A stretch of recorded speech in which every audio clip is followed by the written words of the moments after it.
They're off. They broke in a good line, rifling a half step slow. Legs like flatter, showing speed from the center of the gate with Pop Chart nearer the rail, and out widest is Silent Passion. She's hot to trot, broke well, but it's going to take back to a midfield position, racing 2 lengths better than the stablemate Rifling. They complete the opening furlong and a half. It's Legs Like Flatter and Juan Crawford, a neck to Pop Chart and Alexis Sanchez, with Silent Passion and Helen Vanek moving well in the 3-path as they complete an opening quarter in 23 seconds flat. They race within the 3. She's hot to trot comes off the inside in 4th, now moving into 3rd, and it's well back to Rifling. Just over 2 furlongs to the wire. It's still Legs Like Flatter. She's dealt with the challenge of Pop Chart, but now she has the pressure from Silent Passion to her outside. She's hot to trot, going to try and rally widest. At the furlong pole, it is Silent Passion and Legs Like Flatter head and head. Less than a furlong to go. She's hot to trot with good momentum down the far outside. Legs Like Flatter finding more on the rail. Silent Passion and She's hot to trot trying, but Legs Like Flatter comes out on top. Legs Like Flatter a length to Silent Passion, She's hot to trot, Pop Chart, and Rifling. 5.5 and 105.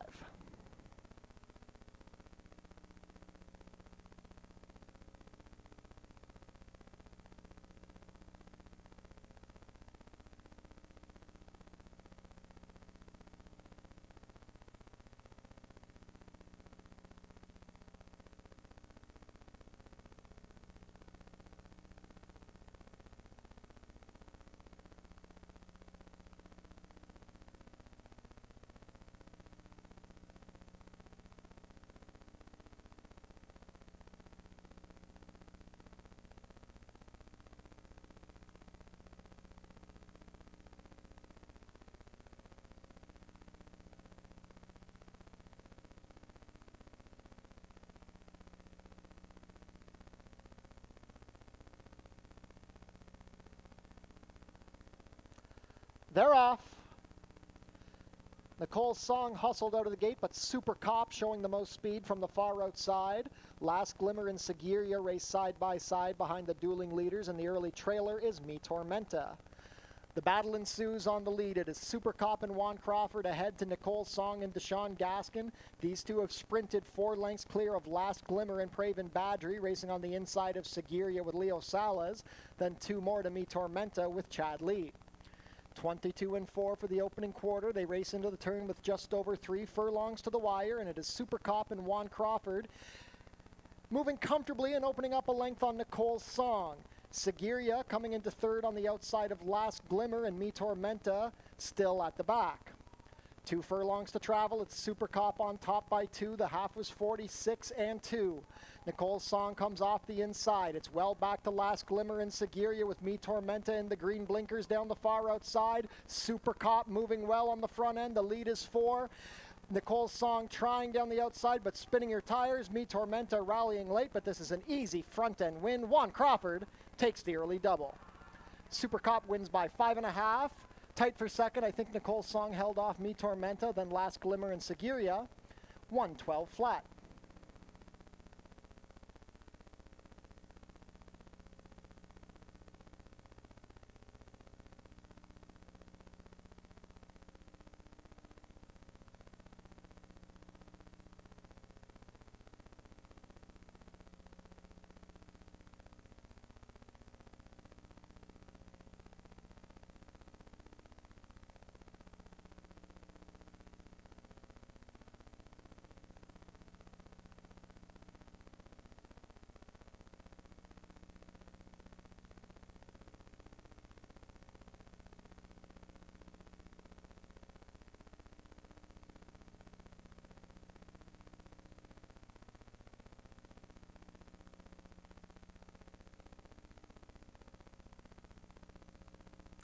They're off.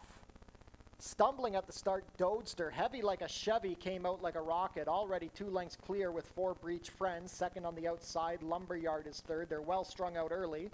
Mach 2 Blue down along the inside, racing 3 lengths better than Let's Go Liam, and after the slow beginning, Dodester will have to pass them all. They race into the turn just over 3 furlongs to travel. It's heavy like a Chevy and Kirk Johnson on top, a length and a half to 4 Beach Friends, traveling well in second. Opening quarter was 22 and 3. Lumberyard and Helen Vanek third. Here comes Dodester with Jalon Samuel rallying well into fourth past Mach 2 Blue and Let's Go Liam can see them all. They reach the top of the stretch. Heavy Like a Chevy now confronted by 4 Beach Friends. Lumberyard and Dodester down the far outside with Mach 2 Blue on the rail. At the furlong pole, it's Heavy Like a Chevy. He's trying to shake off the challenge of 4 Beach Friends. Dodester rallying down the far outside. Mach 2 Blue on the rail, coming down to the wire. Heavy Like a Chevy takes them gate to wire. Heavy Like a Chevy wins a length and a half to 4 Beach Friends. Dodester flying home from the back was Let's Go Liam in a photo with Mach 2 Blue. 5 furlongs and 59 flat.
They're off.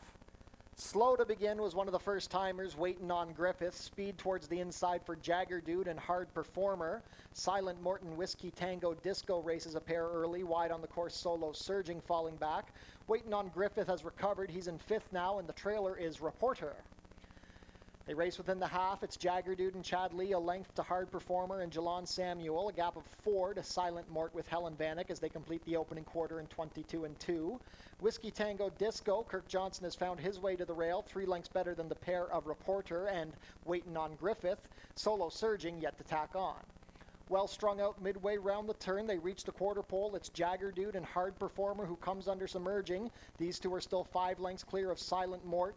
Whiskey Tango Disco drifting off the rail, giving room to Reporter who's moving well. Then Waiting on Griffith and well back to Solo Surging, 45-4 to the half. And now Jagger Dude has made easy work of a tired Hard Performer.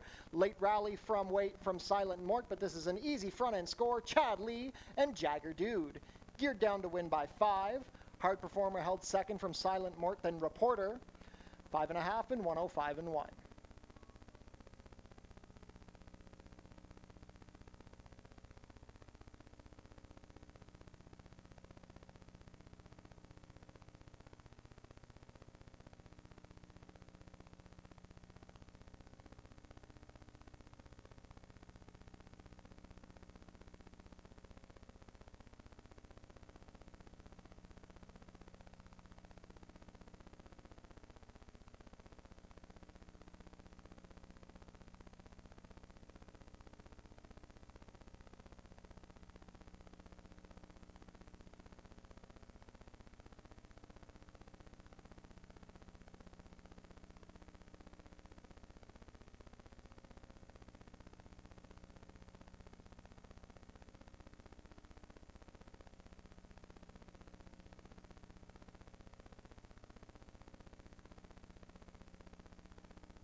They're off. Spirit Bear a bit slow to start. Speed from the inside for a hard-ridden Zippy Gamble with Take My Bourbon Neat and Get Out the Vote also vying for position. Mo Moxie going to fall behind them in a good spot third on the far outside. It's a gap of 5 to Spirit Bear and Abbott TV. Take My Bourbon Neat outsprints the competition for the early lead. She's up by a half under Sofia Vives with Get Out the Vote and Deshaun Gaskin to her outside. Mo Maxey traveling widest in third under Juan Crawford as they complete the opening quarter in 22-4. Zippy Gamble broke alertly, but she's fallen back. She's already 5 lengths behind the leader. Spirit Bear to her outside, 3 lengths behind, and Abbott TV not traveling well towards the back. They race within the 3, and it's Take My Bourbon Neat, who's now up by 2.5. Mo Moxie launching her bid in second as Get Out the Vote calls it quits. Zippy Gamble on the rail, Spirit Bear, and well back to Abitibi. The half was 46 flat. Here comes Mo Moxie trying to challenge Take My Bourbon Neat as they corner. It's Mo Moxie on the outside of Take My Bourbon Neat. Zippy Gamble trying to re-rally with Spirit Bear down the far outside. Mo Moxie sprinting clear in the final furlong. She's up by 5. Spirit Bear coming into second, but the wire is coming. It's Mo Moxie who's going to double up. Mo Moxie makes it 2 wins in a row. Juan Crawford with 3 on the day. Spirit Bear second, then Zippy Gamble, Abitibi, Take My Bourbon Neat, and Get Out the Vote. 118-4.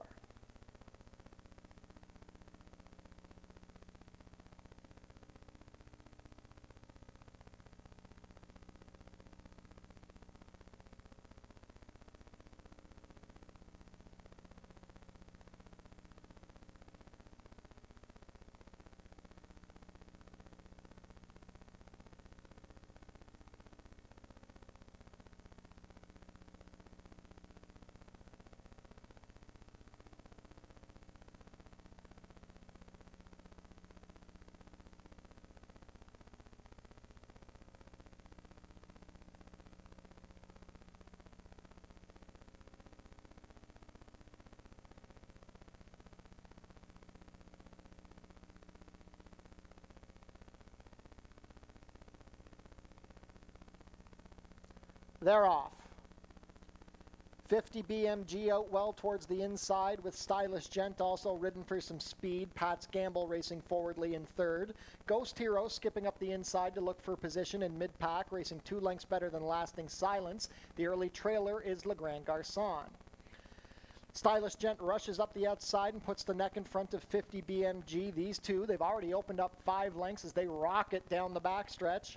Opening quarter was 22-2, racing into a headwind. Pat's Gamble biding his time alone in third, a length better than Ghost Hero. It's another gap of 5 to Lasting Silence and 2 more to Le Grand Garçon. The pace is quick and it's contested. They race within the 3 and Stylish Gent still with a short lead to 50 BMG, but these two are tiring. Pat's Gamble gains with every stride. Zenteno says go and puts the head in front. Ghost Hero, Badri also swings off the inside, and here comes Lasting Silence. The complexion changes greatly at the top of the stretch. It's now Pat's Gamble and Edgar Zenteno up by 2, but Lasting Silence closing with momentum. Ghost Hero and Le Grand Garçon with a late charge. It's Pat's Gamble on top. Lasting Silence is coming, though. These two are well clear of the rest. Pat's Gamble looking for the wire. Lasting Silence flying down the far outside and gets up. 4 on the day for Juan Crawford. Lasting Silence. Pat's Gamble, then Le Grand Garçon, Ghost Hero, Stylish Gent, and 50 BMG. 118 flat.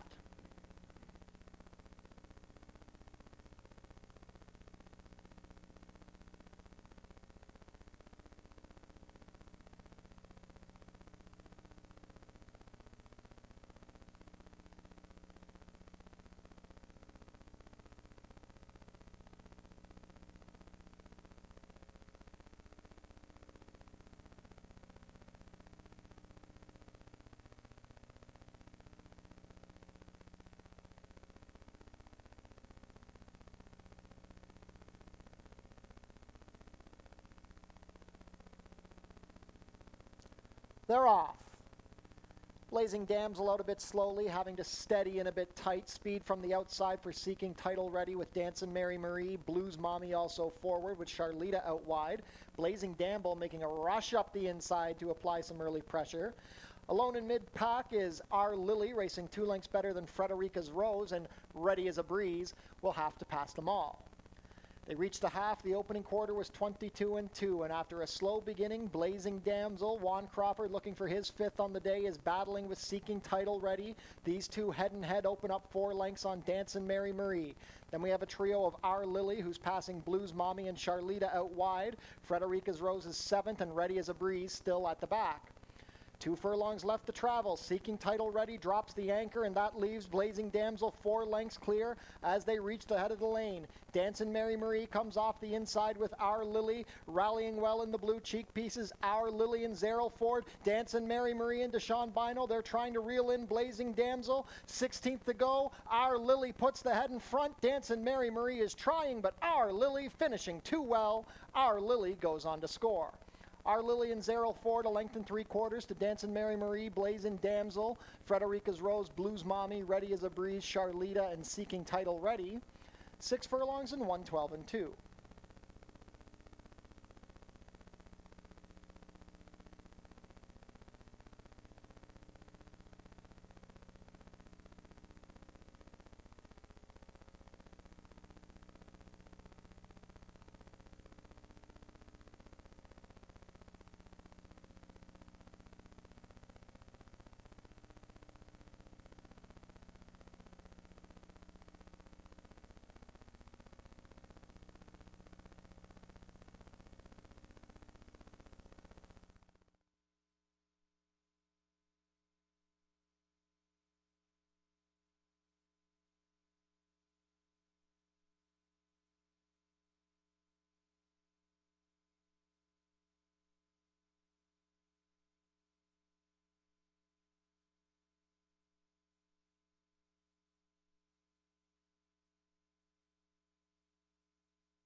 Ladies and gentlemen, welcome back to Fort Erie Racetrack for another week of racing here at the Border Oval.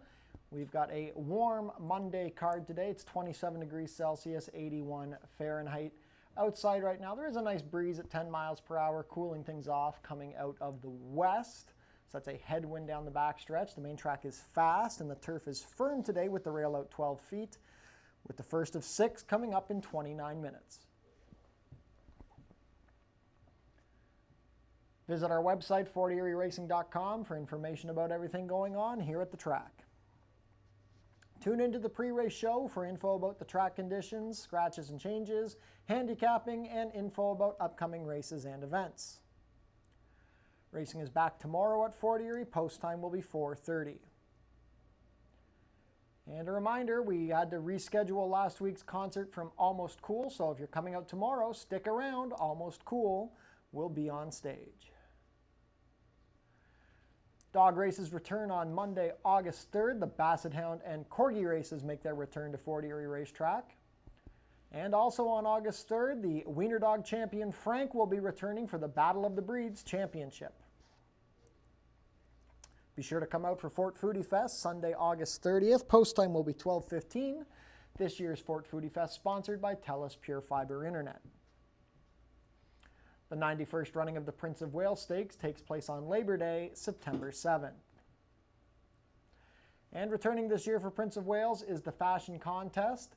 The best dressed ladies will win a gift certificate to Lasting Impressions Lifestyle Boutique in Ridgeway. The purse of the Prince of Wales Stakes this year has been increased to $500,000. We're also pleased to announce purse increases in some of our other Prince of Wales Day races, so nearly $1 million will be up for grabs. Be sure to come out for Prince of Wales for some of Canada's finest thoroughbred action. Track-a-Lantern returns on October 12th. Starting at noon, kids in costume can trick-or-treat around the track. Treat your team to an exciting day at the races. It's only $15 per person. The track pack includes one food item, one drink, and a Fort Erie live racing program. For more information, go to our website. We're having non-winning ticket draws today at Fort Erie. The draw takes place after the 4th race, and today's draw features a dog goodie bag courtesy of Pet Food Outlet. Be sure to book your table in the Turfside Dining Room, open on live racing days. Reservations are recommended. Head down to the Paddock Shack for burgers, hot dogs, sausages, fries, and poutine, plus beer and soft drinks, located near the walking ring. Become a member of HPIBet.com today. Get $100 when you bet $100, plus your first bet is on us. Tune into your TV Niagara for the Fort Erie Race Replay Show, Channel 70 HD or 100 Epico, Thursdays at 10:30, Saturdays at 4, and Sundays at noon. Jackpot High Five wagering offered in Race 6 today. The carryover is $1,896.34. Smoking is allowed in designated areas only at Fort Erie Racetrack. No food or beverage are allowed in these areas, and no cannabis is allowed on the property. Up next are today's changes. In race 1, we have an overweight on the number 3, Easter Sunday Girl. She'll be 1 pound over at 120. Race 2 is clear, no changes in the second. In race 3, we have a rider change on the number 4, Peely Island. Make the rider Deshaun Gaskin. There's also an overweight on the number 6, Rose for Carrick. 2 pounds over at 122. In race 4, we have a rider change on the number 5, Shamra. Make the rider Jeffrey Alderson. In race 5, we have a rider change on the number 1, Getting Ahead. Make the rider Michael David. In race 6, rider change on the number 2, Star Scholar. Make the rider Edgar Zenteno. Number 4, Thelonious will now be ridden by Chad Lee. Put Chad Lee on the number 4. And the number 9, Dreams and Schemes, overweight, 1 pound over at 118.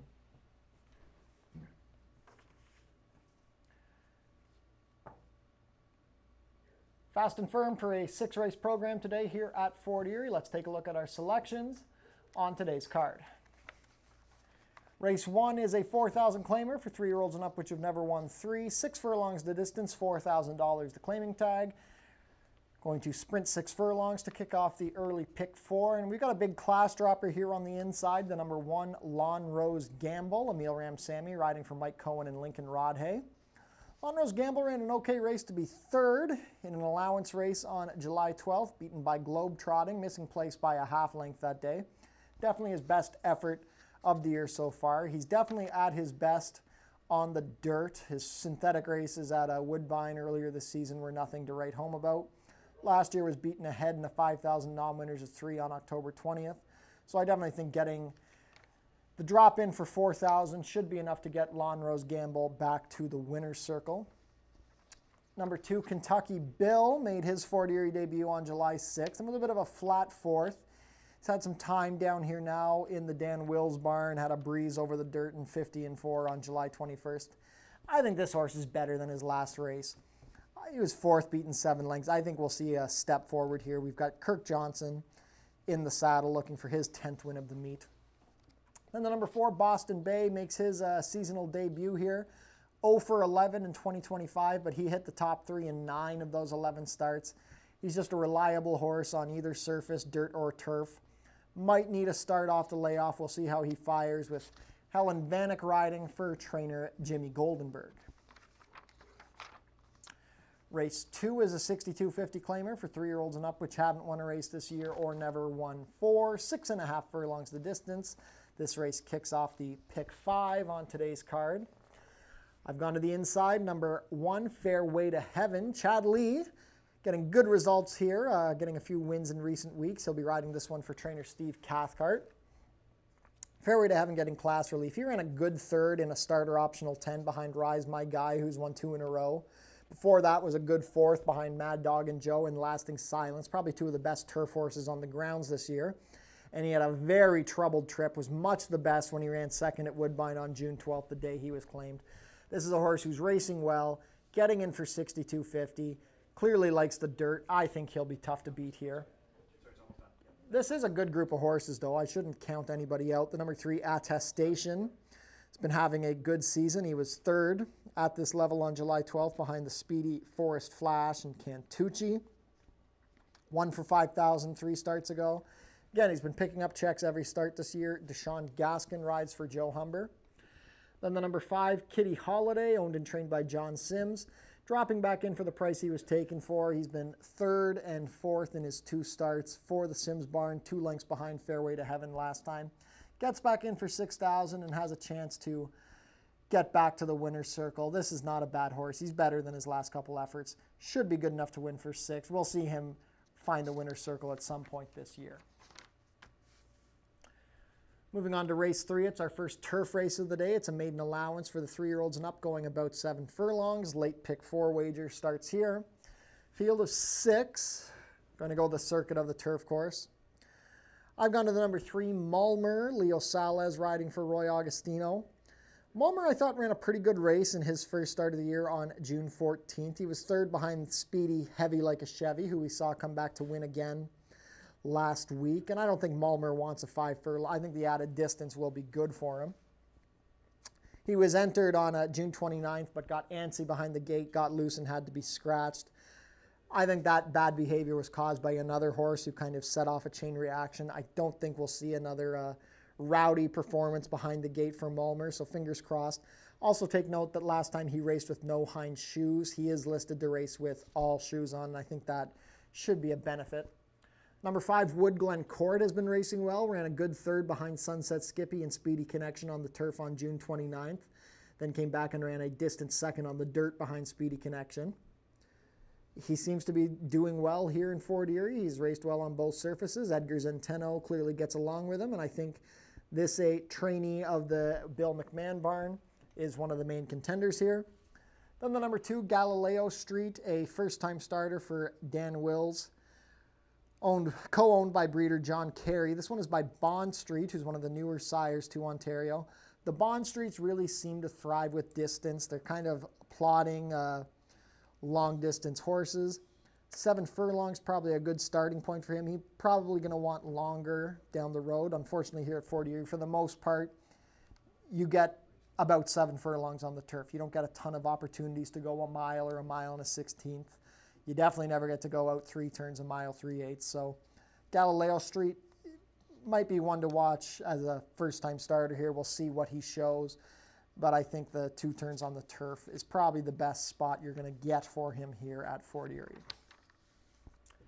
Race 4 is a 5,000 claimer for the mares which haven't won a race this year or which have never won 4. 6 furlongs the distance.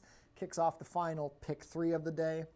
I really like the number 4, Silent Passion here. She ran a really game race behind Legs Like Flatter just last week on July 21st. Legs Like Flatter's a very honest Fort Erie horse, and Silent Passion really took a good run at her. 2 starts ago, 3rd by a half length behind Strike Accord and Rifling. This is a good filly. She won 4 out of 9 last year. She's got the speed to be in position. I don't like American, of course, at a short price here.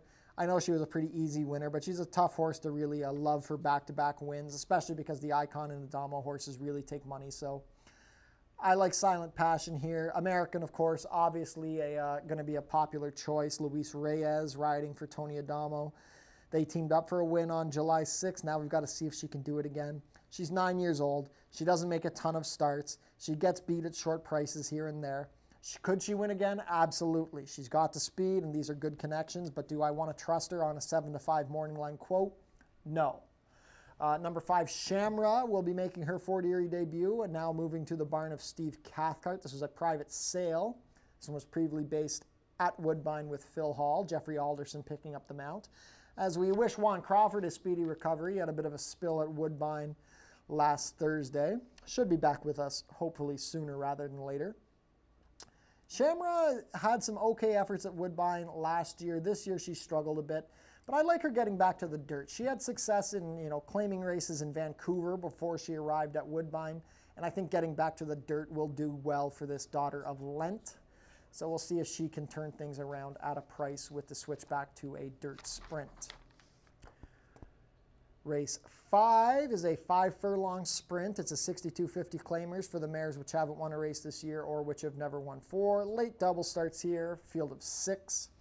And we've got a shipper from Woodbine, the number 3 Saitori, coming down for trainer Kevin Whiteley. This is a Bruno Schickedan's runner. And they're bringing in the riding services of Daisuke Fukumoto. He's the one who's had the most luck with her over the years.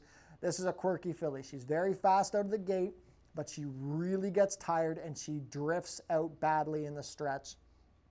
They're dropping this one in for $25,000 and for $62.50. I mean, this is not a horse that you really want to fall in love with. But she should be the fastest out of the gate here. And hopefully she can hold on, take them all the way. This is a daughter of the Factor.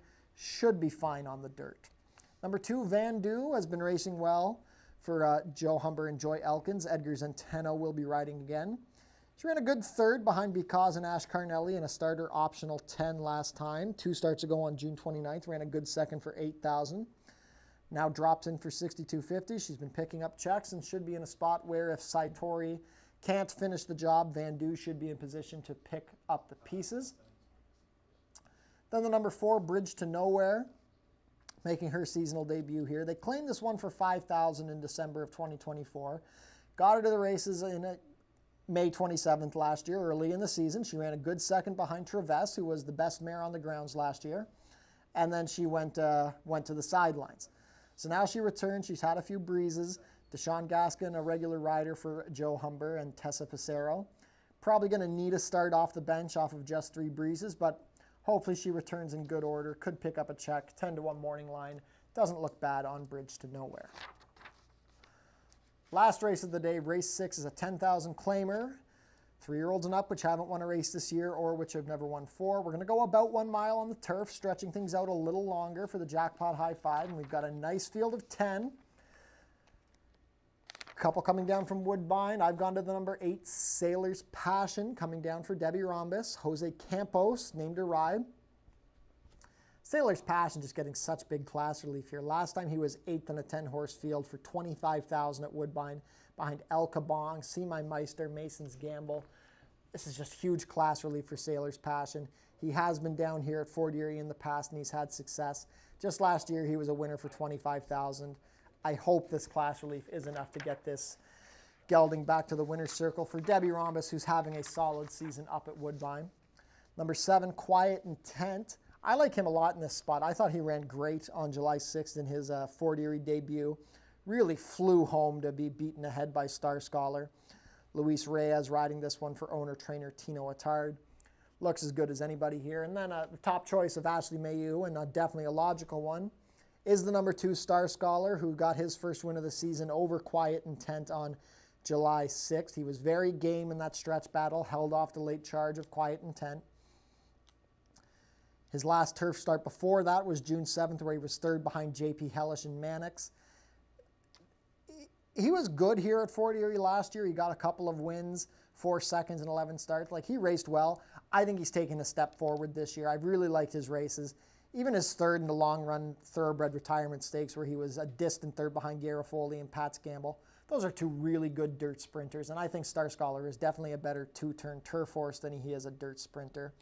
Edgar Zenteno will pick up the mount. So there you have it, 13 minutes to post for today's first race, 6 on the card. Best of luck with all of your wagers and enjoy this Monday evening here at Fort Erie.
It's easy to make a bet on HPIBet.com. Follow these simple steps and you'll be betting in no time. First, go to the HPIBet.com website. Sign in to your HPIBet account. Find the track and race you want to bet on. Click on the Place Bet button. Click on the bet type you want to wager with. Click on the amount you want to wager. Click on the horse you want to wager on. Click on the green Place Bet button. Review your bet confirmation information. It's all done. Remember, all this can be done on most mobile devices. Now cheer on your pick to victory.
Field is making their way on track for today's first race. Race 1 is a claiming race for 3-year-olds and up, which have never won 3 races.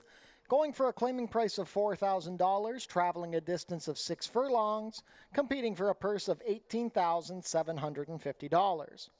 Race 1 offers win, place, show, exactor, 20-cent try, double, 20-cent super, 20-cent pick 3, and 20-cent early pick 4 wagering.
Race 1 post parade, number 1 is Lawn Rose Gamble. Emil Ramsamy rides for trainer Mike Cohen and owner Lincoln Rodhay. Number 2 is Kentucky Bill, racing for Natural 8 Stable and J&B Wright Racing. Kirk Johnson has the call for trainer Danny Wills. Number 3 is Easter Sunday Girl. Edgar Zenteno riding for trainer Joe Humber and owner Tessa Passero.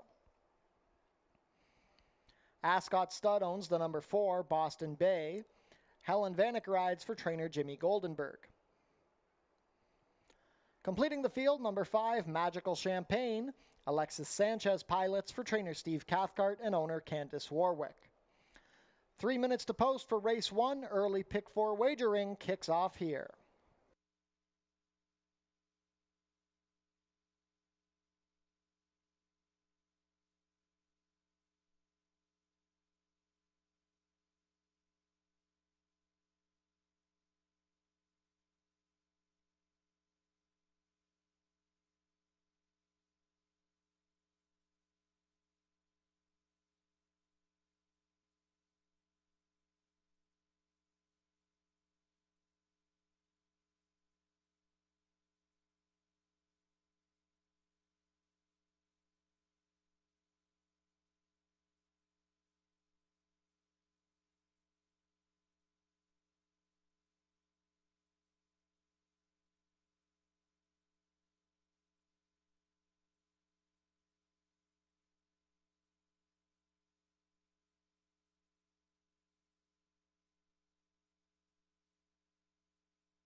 Field is heading into the chute before the starting gate takes position. Not too much time left to get your race 1 wagers in.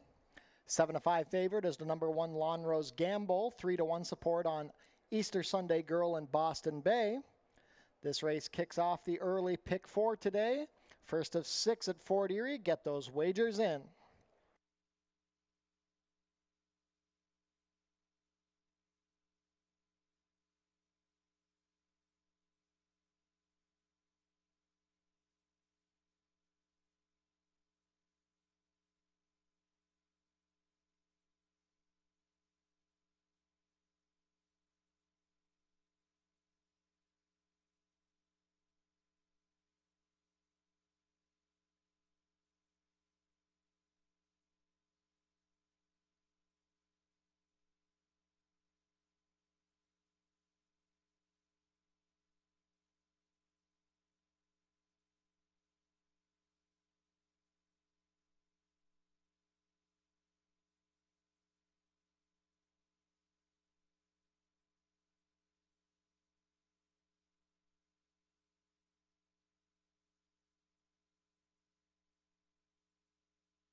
Starting gate moving into position. Last call to get your race 1 wagers in.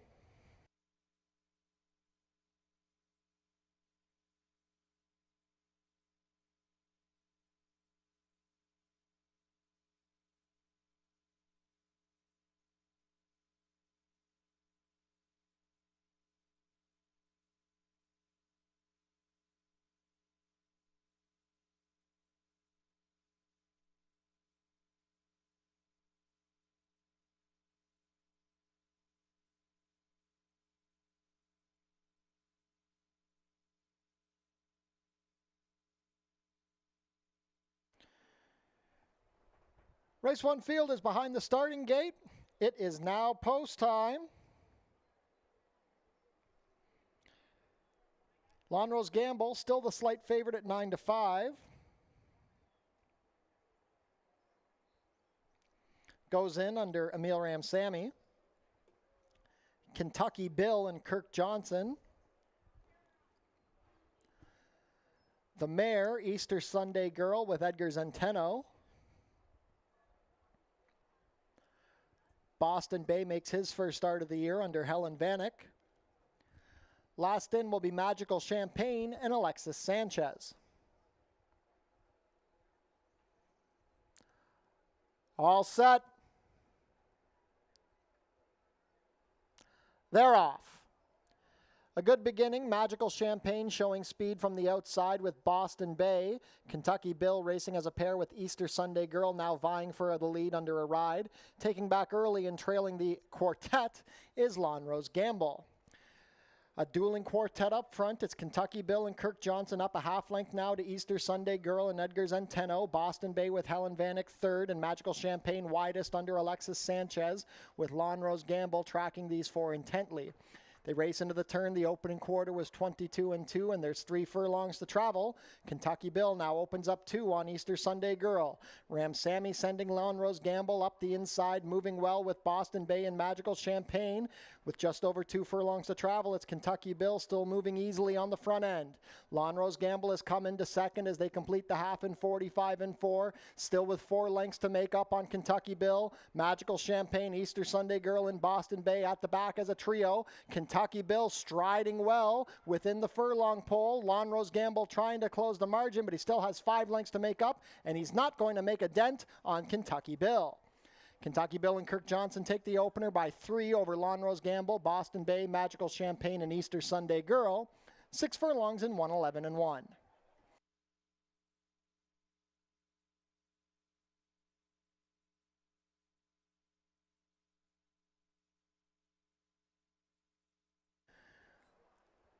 Unofficial in race 1, the winner is number 2, Kentucky Bill. Second is the 1, Lonrose Gamble. Third, number 4, Boston Bay. And fourth, number 5, Magical Champagne. Unofficial race 1 order, 2-1-4-5.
Now returning to the winner's circle, the unofficial winner of today's first race, number 2, Kentucky Bill.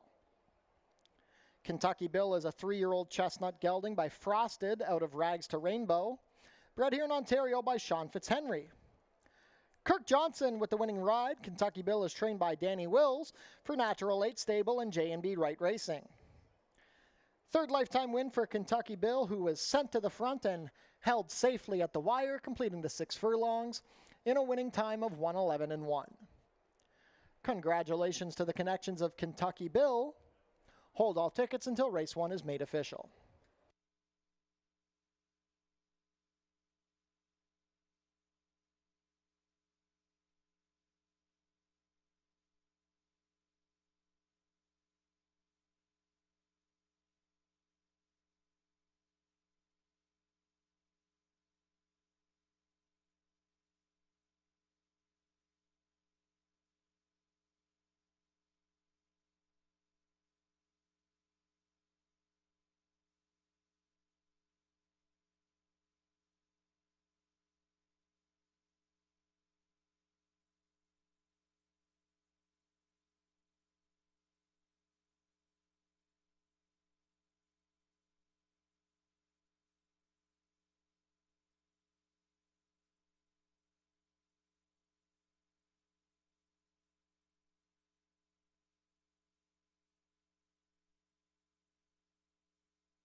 Race 1 is now official.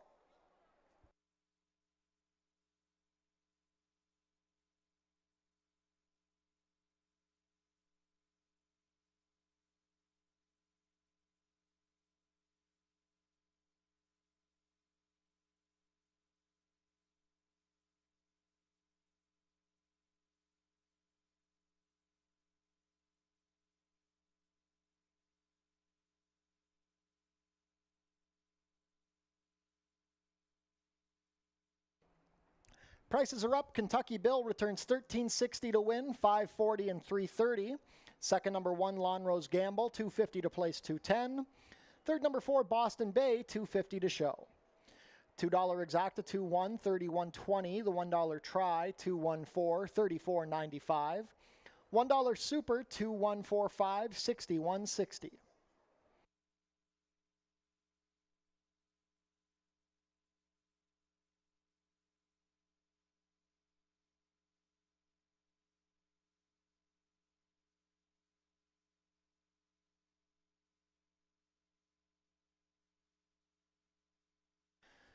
Three claims out of today's first race. The number 1, Lawn Rose Gamble, claimed by Robin Voice, moves to the barn of trainer Jeff Voice.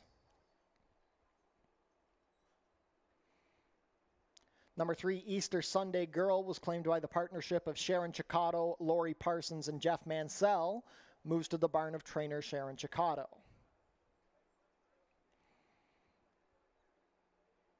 And also claimed number 4, Boston Bay, claimed by Joy Elkins, moves to the barn of trainer Joe Humber.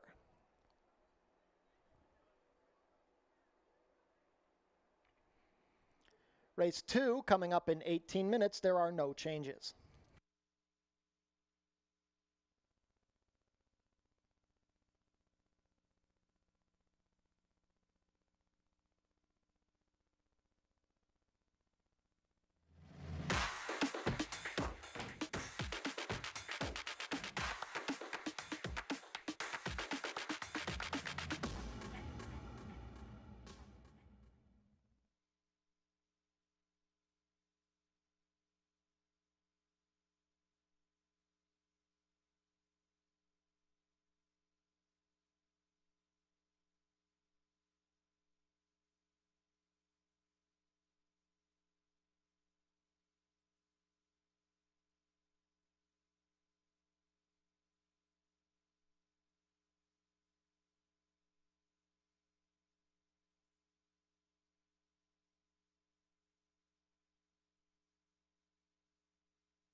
Race 2 up next. The number 2 Blue Max going by now here in this claiming event for $6,250. It's 6.5 furlongs here on the main track. And it's an interesting way here to kick off the pick 5. I don't think this is a single race. It did land on the morning line favorite as the top pick in here, but I did think there were maybe different directions to go. But obviously, let's kick it off here with the 1 Fairway to Heaven. This one for Steve Cathcart, a horse that's had good form here in those 2 outings. 1 on the grass, 2 starts back, going about 7 furlongs on the turf course, where the horse kind of was in contention, was quite close to it, flattened a little bit.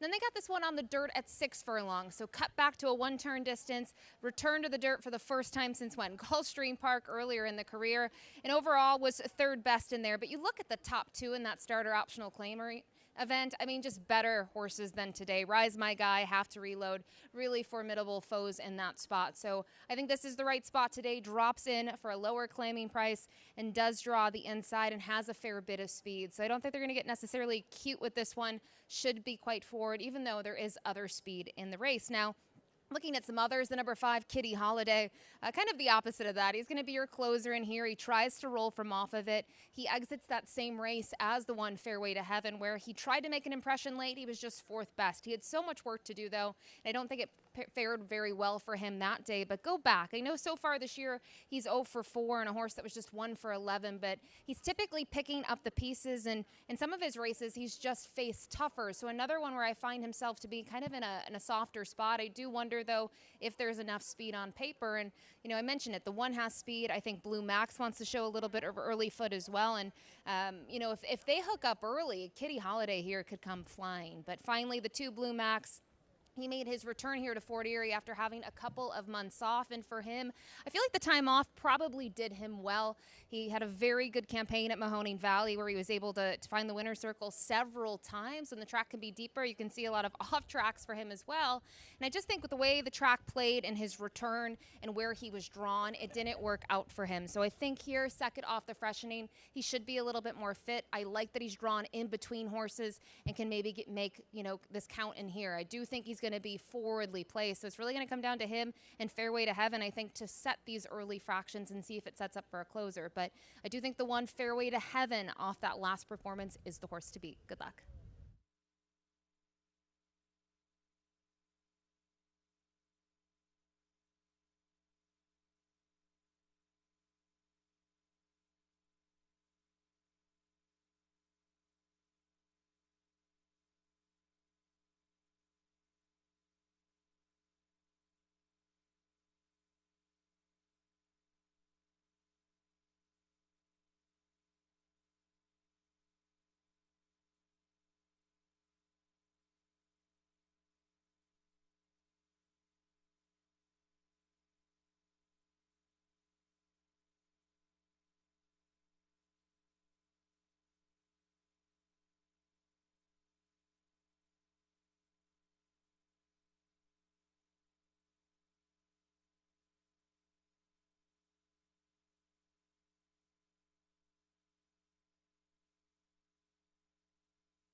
Field is making their way on track for today's second race. Race 2 is a claiming race for 3-year-olds and up, which have not won a race in 2026 or which have never won 4 races.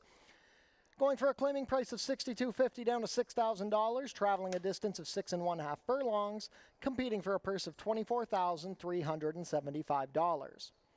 Race 2 offers win, play, show, exactor, 20-cent try, double, 20-cent super, 20-cent pick 3, and 20-cent pick 5 wagering.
Race 2 post parade, number 1 is Fairway to Heaven. Chad Lee in the saddle for trainer Steve Cathcart, who owns with Joseph Roberto, Guy Robert Blair, and Dan Blair. Kevin Buttigieg owns and trains the number 2 Blue Max. The rider is Kirk Johnson. Number 3 is Attestation. Deshaun Gaskin pilots for trainer Joe Humber and owner Joy Elkins. Number 4 is Jack Beanstalk. Helen Vanek riding for trainer Desmond Maynard, who owns with Nadia Donlava. Completing the field, number 5, Kitty Holiday. Pierre Mailhot in the saddle for owner-trainer John Sims. 3 minutes to post for race 2. Pick 5 wagering kicks off here.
Not too much time left to get those race 2 wagers in. This race kicks off the pick 5 today. Heavy favorite at 2-5 is the number 1 Fairway to Heaven. 7-2 on the number 2 Blue Max. Wager now, they're heading to post.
Race 2 field set to head behind the starting gate. It is now post time. Fairway to Heaven still heavily favored at 1-2. 3-1 now on Kitty Holiday, 4-1 on Blue Max. Pick 5 wagering kicks off here today. So if you've got a last minute pick 5 play, get it in now. We're beginning to load. First up will be Fairway to Heaven and Chad Lee. Kirk Johnson looking for both ends of today's early double. He has the call on Blue Max.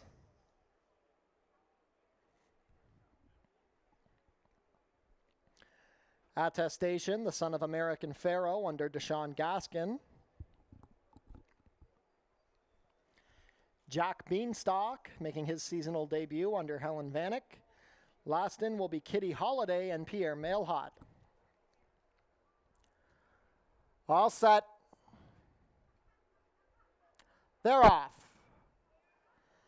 Attestation out well from the center with Kitty Holiday. Blue Max broke well, but he's taking back, steadying a bit there as Fairway to Heaven advances on the inside. And here's speed from Jack Beanstalk, who now takes the early lead. It's Jack Beanstalk and Helen Vanek, a half to Kitty Holiday and Pierre Mailhot. Chad Lee has Fairway to Heaven close on the inside, racing side by side with Attestation. And after a good beginning, Blue Max can see them all. The opening quarter was 23-1. They race within the half, and now Kitty Holiday puts the neck in front of Jack Beanstalk. Fairway to Heaven third on the inside of Attestation, then it's a gap of 3 to Blue Max. They reach the 3. It's Kitty Holiday now ridden along to take the advantage. Opens up a length and a half on Jack Beanstalk. Fairway to Heaven has to come off the inside with Attestation to his outer. And now Blue Max swings 3 deep. 46 flat to the half. They reach the quarter. It's Kitty Holiday and Pierre Mailhot up by 2. The next 4 are in a line as they corner. Blue Max trying to rally down the extreme outside. Fairway to Heaven not doing enough yet. Jack Beanstalk on the inside. Kitty Holiday still has a 2-length cushion over Blue Max, who's the only threat at the 16th pole. Blue Max trying to rally. Kitty Holiday still on top. Kitty Holiday goes on to score.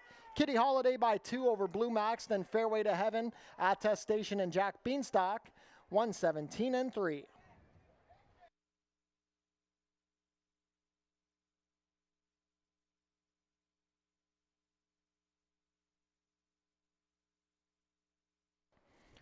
Unofficial in race 2, the winner is number 5, Kitty Holiday. Second, number 2, Blue Max. Third, number 1, Fairway to Heaven. And fourth, number 3, Attestation. Unofficial race 2 order, 5-2-1-3.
Now returning to the winner's circle, the unofficial winner of today's second race, number 5, Kitty Holiday.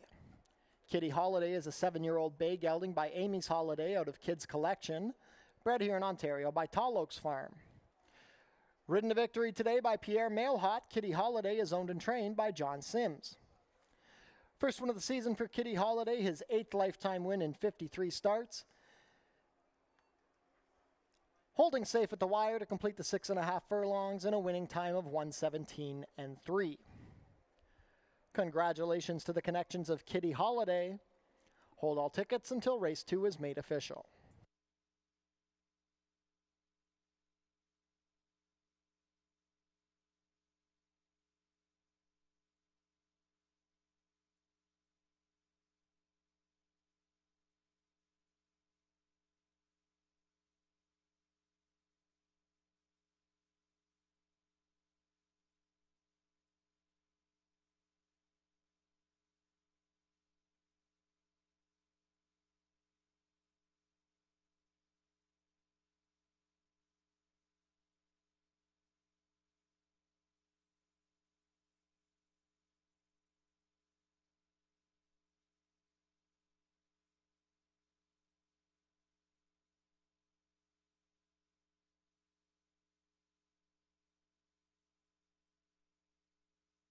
Race 2 is now official.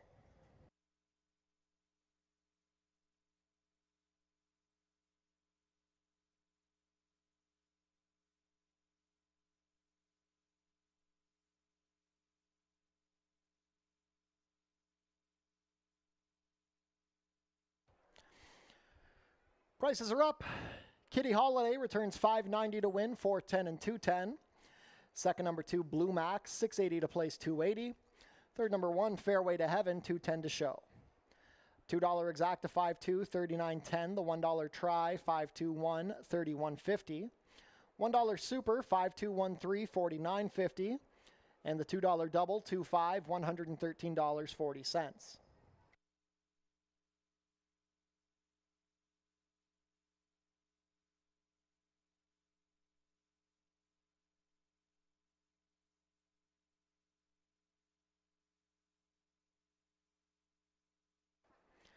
And we'd like to wish a very happy birthday to Scott Kostick, celebrating here with us today.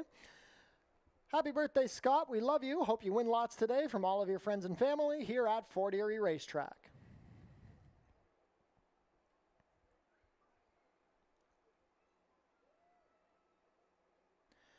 Fort Erie is proud to partner with Oneida New Holland of Niagara. We'd like to thank them for providing us with a tractor for our racetrack maintenance. And we'd also like to say thank you to our partners at True Green Professional Lawn Care who have been helping us keep the grass looking green and lush.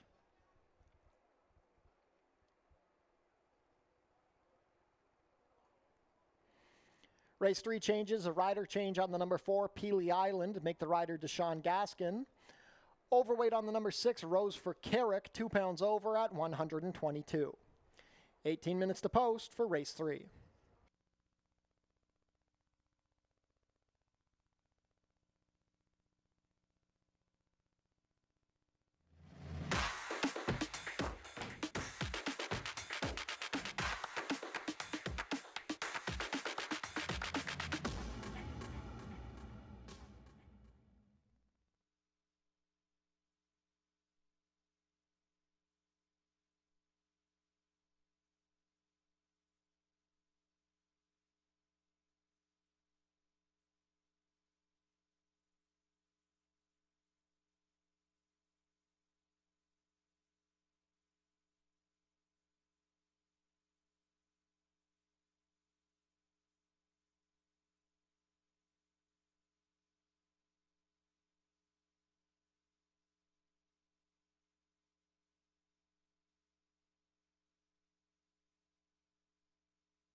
Race 3 kicks off our late pick 4. It's on the turf at about 7 furlongs, a maiden special weight event here for the Colts and Geldings, and a field of 6 going postward. We have a first-time starter in here and some horses that are going to attempt the grass once again. And looking at this group, I did go to a horse that has been here on the turf course already, that being the 5 Woodglen Court here, who I thought ran pretty well 2 starts back. That was at about the 7 furlong distance, this level.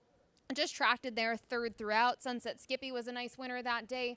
Speedy Connection, the runner-up, came back to win in the following outing, and I actually don't mind the dirt effort last time out. Cut this one back to 6.5 furlongs at the one-turn distance here on the main track, and still ran well, just was second best behind who? That horse we already mentioned, Speedy Connection. So I think based on that one-time routing here on the grass, it was enough to give me some confidence here in the 5 Woodglen Court, and a horse that I think in terms of trip should be close to it, maybe a length or 2 off of the early action. Now, the 3 Mulmer, it's a tough read for me. The blinkers go on, and you can see the blinkers were on in those first 2 career starts. Didn't race with them last time out. It was his first start since mid-August of last year, and I just thought it was okay. It wasn't the best of efforts, sort of didn't make that impression late that I would want to see from that one, and for that reason, I can't use him on top. He failed as the favorite, and you know, that group in particular, probably on par with this one. I wasn't necessarily enamored with that maiden special weight event, but the upside is second time off the layoff and the difference of distance, right? Coming from 5 furlongs to 7/8, maybe stretching out is what he wants to do, but kind of thought like last time based on what he did on debut, he might want to be a one-turn horse. So we'll see how he handles the stretch out. This will be his first time in general around 2 turns.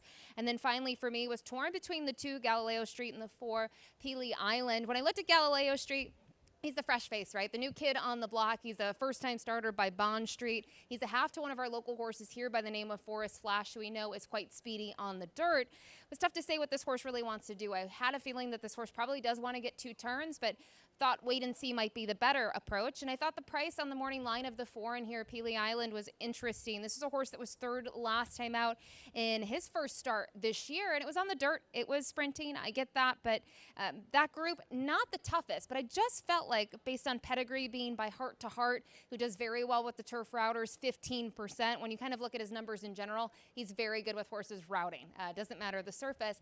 I thought this was sort of an intriguing move to see this horse second time out, first time around 2 turns and first time on the grass, and it came down to price for me. So we'll see what happens in here in the next couple of minutes as horses get closer to getting their way to the starting gate, but he was the one that I did find to be a little sneaky in here. But I do go to one of the logicals as terms of the top spot, that being the 5 Woodglen Court. Good luck.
Field is making their way on track for today's third race. Race 3 is a maiden allowance race for 3-year-olds and up.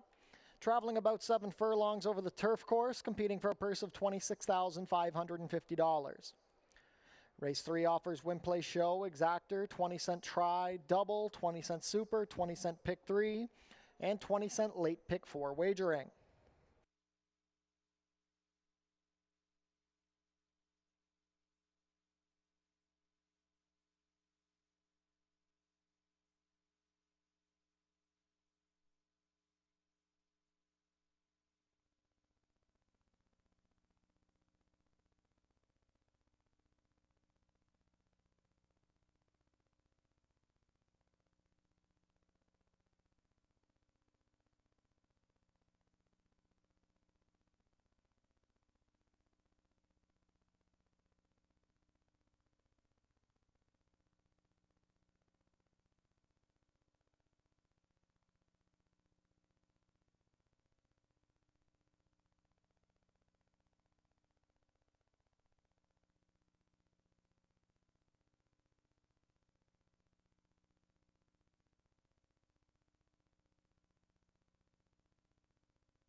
Race 3 post parade, number 1 is Alzado. Steve Jadu rides for trainer Roy Augustino and owner Even Stevens Stables. Number 2 is Galileo Street. Kirk Johnson has the call for trainer Danny Wills and owners Jeannie Ryan and John Carey. Number 3 is Mulmer, racing for Sergio Magrin. Leo Salas rides for trainer Roy Augustino. Number 4 is Peely Island. Deshaun Gaskin picks up the mount for trainer Joan Mitchell and owner Andrew Roberts.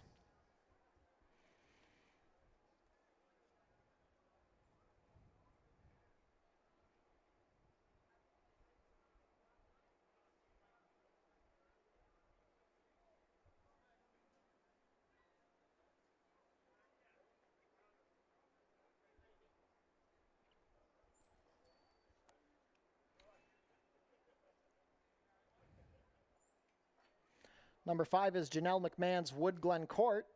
Edgar Zenteno rides for trainer Bill McMahon. And completing the field, number 6, Rose for Carrick. Brian Shane in the saddle for trainer Julie Mathis and owner Bruno Schickadans. 2 minutes to post for race 3. We're on the turf to kick off the late pick 4.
Starting gate taking position on the turf course. Not too much time left to get your race 3 wagers in. Current favorite at 6-5 is the number 5 Wood Glen Court. 8-5 on the number 3 Mulmer. This race kicks off the late pick 4 on today's card. Get those wagers in now.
Just waiting for Mulmer, who briefly unseated Leo Salas. He will be joining the rest of the field on the turf course momentarily and will be set to begin loading.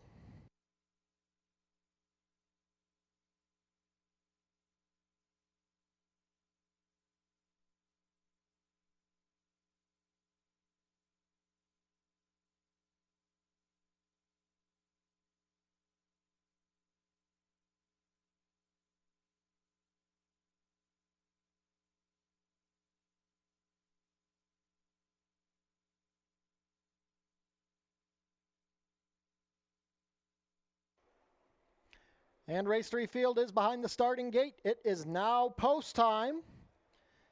Favoritism has shifted to Mulmer at 6-5. First to go in will be Alzado with Steve Jadu.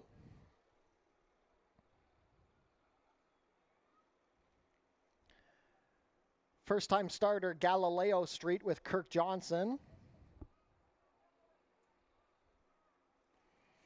Mulmer switching from cheek pieces to blinkers today. Leo Salas aboard. Peely Island with Deshaun Gaskin to gate 4. Wood Glencourt and Edgar Zenteno. And the last in will be Rose for Carrick with Brian Shane. Alzado fractious in the starting gate. Settles.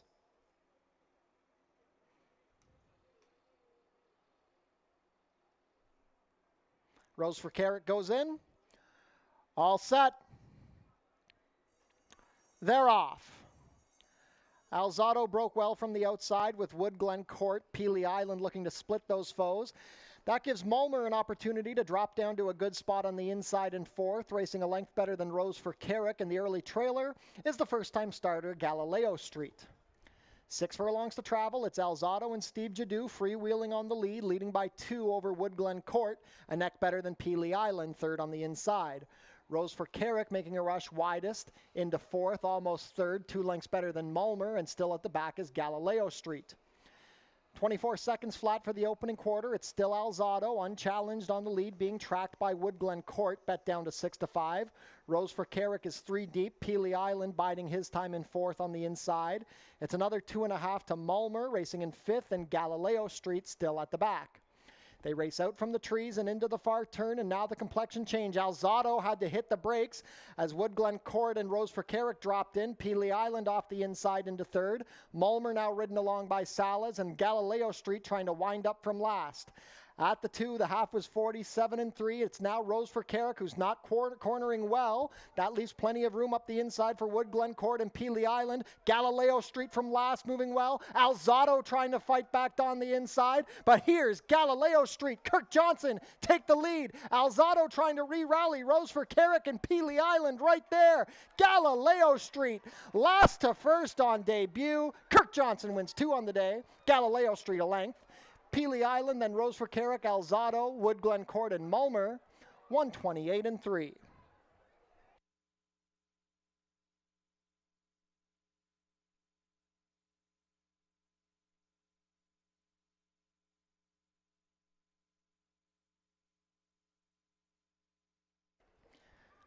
Unofficial in race 3, the winner is number 2, Galileo Street. It's a photo for place. Hold all tickets.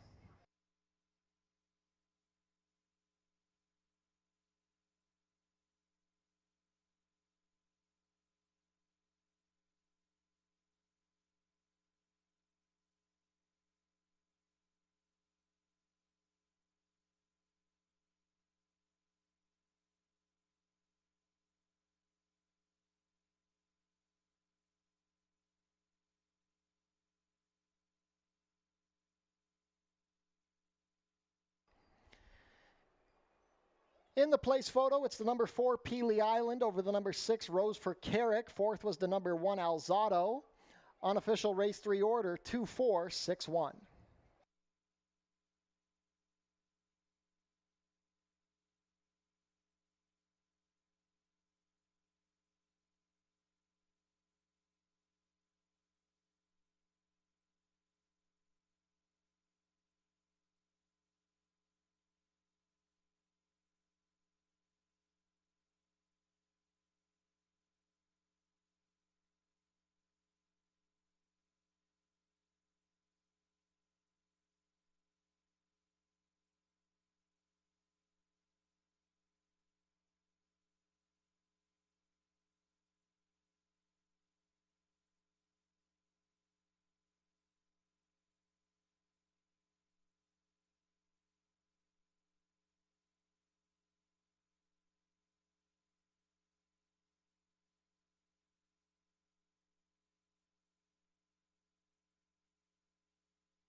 Now returning to the winner's circle, the unofficial winner of today's third race, number 2, Galileo Street.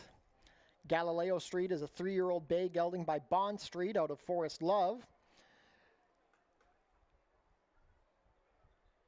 Bred here in Ontario by John Carey, who co-owns with Jeannie Ryan. That's a double on the card for the combination of jockey Kirk Johnson and trainer Danny Wills. Galileo Street, a last to first win at first asking. Passing them all to complete the about 7 furlongs today in a winning time of 1:28 and 3. Congratulations to the connections of Galileo Street. Hold all tickets until race 3 is made official.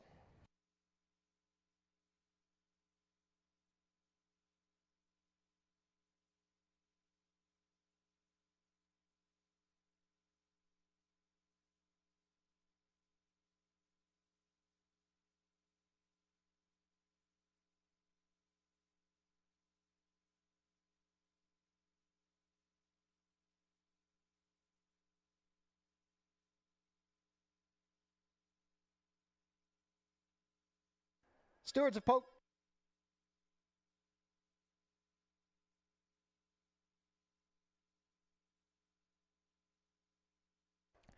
Ladies and gentlemen, we have a rider's claim of foul in the third race. The rider of number 1, Alzado, claiming foul against the unofficial third place finisher, number 6, Rose for Carrick, alleging interference on the far turn.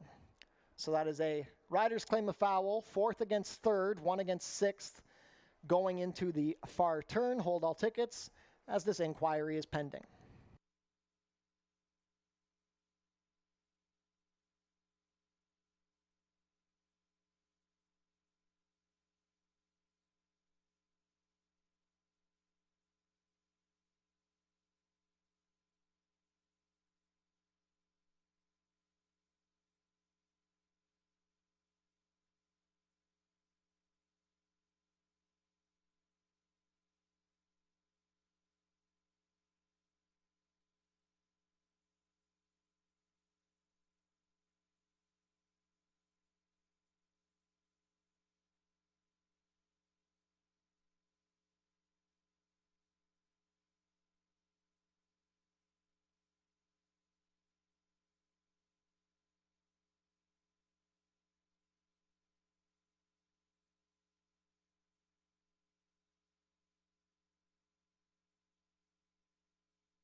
Claim of foul has been disallowed. There'll be no change in the order of today's third race. Race 3 order 2461 will be made official shortly.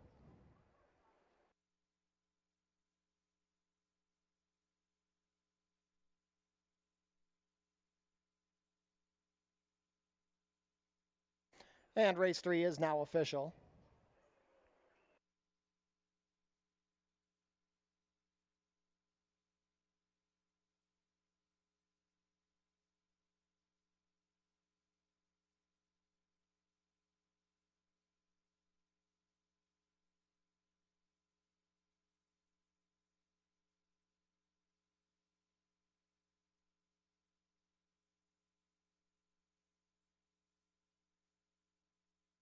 Prices are up. Galileo Street returns $20.10 to win, $11.0930. Second, number 4, Peely Island, $10 to place, $7.30.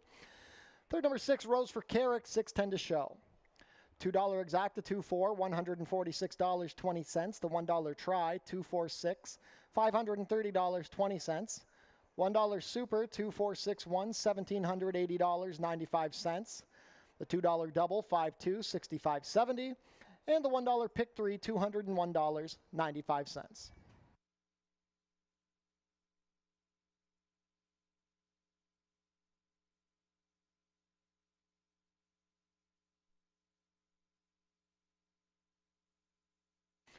On screen now is the place photo from race 3.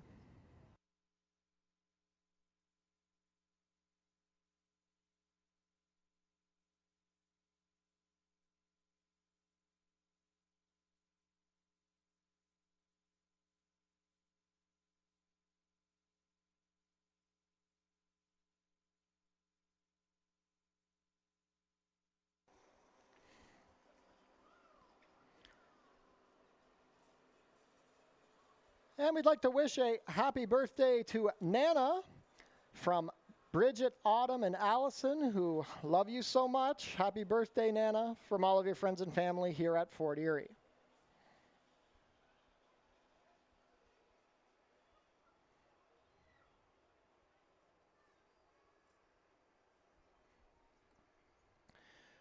Fort Erie is happy to partner this year with Niagara Rhinoplasty, with Dr. Jeff Robichaux, located at 23 Hanover Drive in St. Catharines. Contact info on screen now. And we'd also like to say thank you to our sponsors at All-in-One Legal Concierge. If you have legal hurdles, you can bet on All-in-One.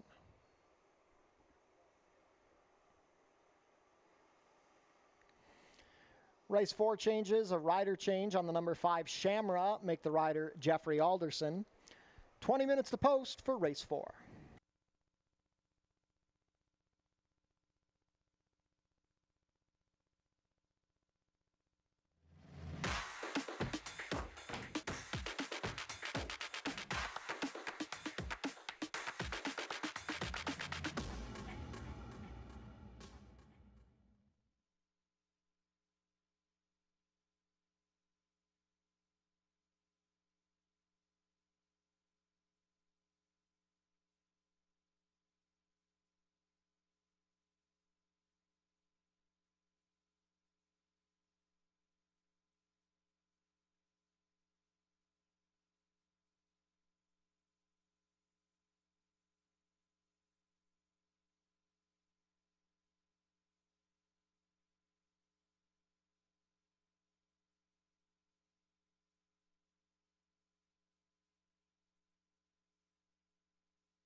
race 4 up next for fillies and mares. It's a $5,000 claiming event looking at horses that have not won a race in 2026 or have never won 4 races. Lifetime, 6 furlongs is the distance, which I do think is the main talking point here. There is a fair bit of speed signed on, and I'm not sure who necessarily wants to go 6 furlongs. So kind of looking at that, I do think a horse that might trip out in here is the 4 Silent Passion here, who has yet to win this year, but was a 4-time winner back in 2025.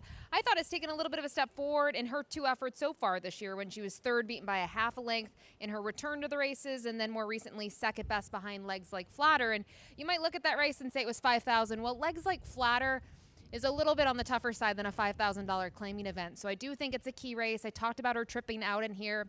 She's speedy enough to be forward, but I don't think she's going to be on the lead. And I do think the 2 horses towards her inside, they certainly want to be involved. So Silent Passion on top. The 3 American, of course, you have to respect, was able to win last time out in gate to wire fashion, but was just in for 4,000 that day. On the plus side, it was her first start since December, but the race was also going 5.5. So 6 furlongs for her.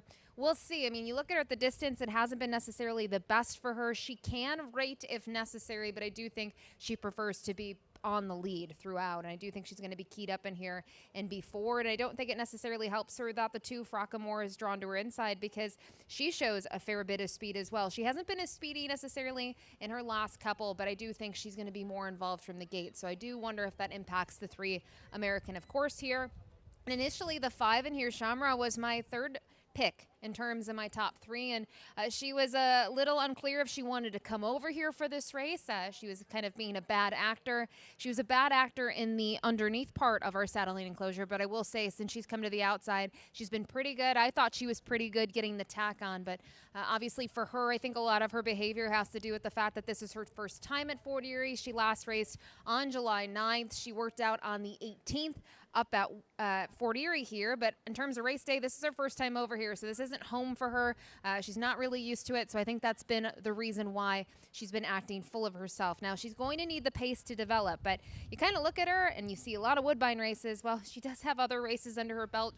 5 of her 6 lifetime wins have been on the dirt, and I did think her returning to the dirt could be a wake-up call for her, and we could see her take a big step forward. She's been in for higher tags throughout her career as of late, and I do think this is an interesting spot for her, that with a barn that does well with their new acquisition. So we'll see how she acts as she gets her way towards the track in a little bit once riders get a leg up. But I did think originally the dirt might be what she needs to get back on track. But for me, go with one of the more seasoned horses here at Fort Erie, the 4 Silent Passion, who will look for the 5th career win. Good luck.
Field is making their way on track for today's fourth race. Race 4 is a claimer for fillies and mares, 3-year-olds and up, which have not won a race this year or which have never won 4 races. We're going for a claiming price of $5,000 down to $4,750. Traveling a distance of 6 furlongs, competing for a purse of $20,250. Race 4 offers win, play, show, exactor, 20-cent try, double, 20-cent super, and 20-cent pick 3 wagering.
Race 4 post parade, number 1 is No Visor. Steve Jadu rides for trainer Lindsay Hode and owner Jakara Farms. Number 2 is Frackamore. Kirk Johnson in the saddle for trainer Julie Mathis and owner David Mathis. Icon Racing Stables own the number 3, American of Course. Luis Reyes rides for trainer Tony Adamo. Number 4 is Silent Passion. Helen Vanek rides for trainer Nick Malini Jr. and owner Pasquale Saiva.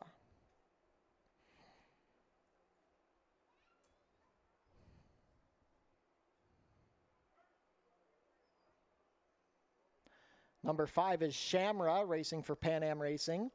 Jeffrey Alderson picks up the mount for trainer Steve Cathcart. And completing the field, number 6, Little Fire. Robert Stewart in the saddle for trainer Ken Smith, who owns with Radcliffe Racing Stable. 2 minutes to post for race 4. Final rolling pick 3 of the day starts here.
Field is moving into the chute before the starting gate takes position. Last call to get your race 4 wagers in.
Race 4 field is behind the starting gate. It is now post time. 4 to 5 favorite is the number 3, American of Course. First to go in is No Visor with Steve Jadu. Next in is the gray, Frackamore with Kirk Johnson. The favorite, American of Course with Luis Reyes to gate 3. Silent Passion with Helen Vanek. 9 to 5 second choice as she steps in.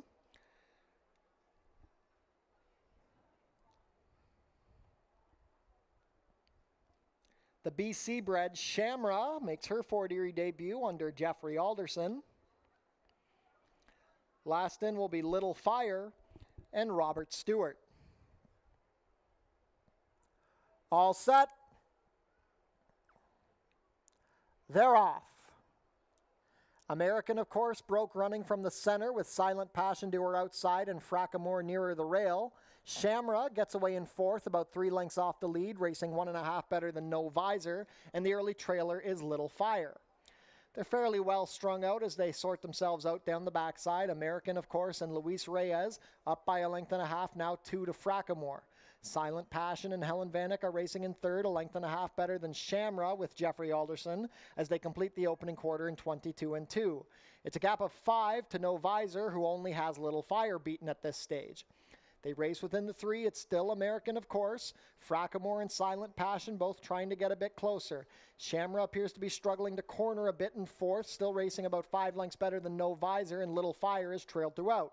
The half was 45 and 3. They corner, and they still have to reel in American, of course. Silent Passion has rallied into second and moving well. Shamra trying to get to Frackamore. It's Silent Passion getting now to American, of course, with a 16th to go.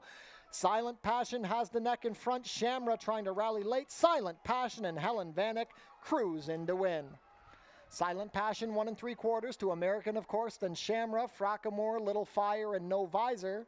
6 furlongs in 1:10 and 2.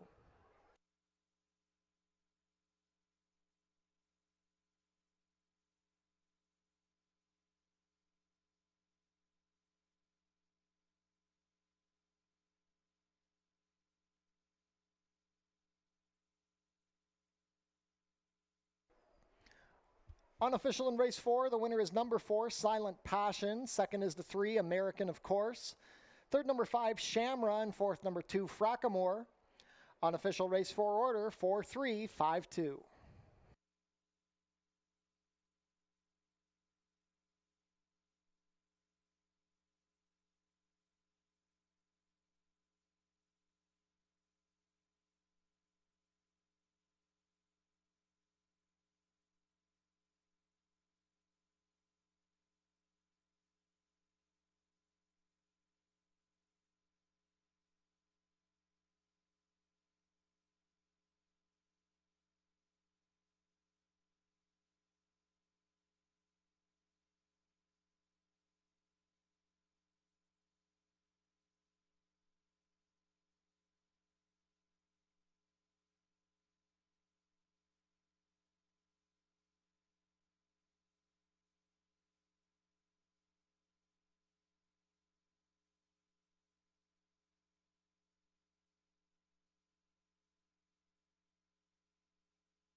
Now returning to the winner's circle, the unofficial winner of today's fourth race, number 4, Silent Passion.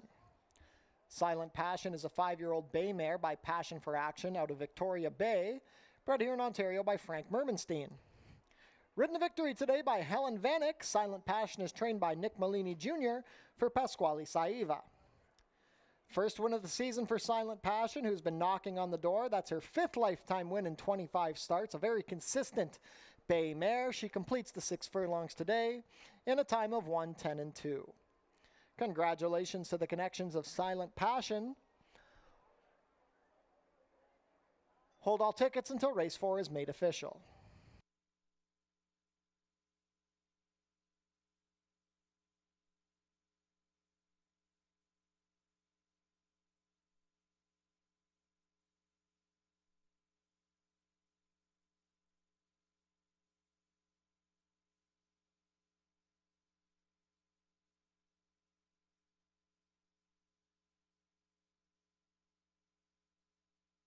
Race 4 is now official.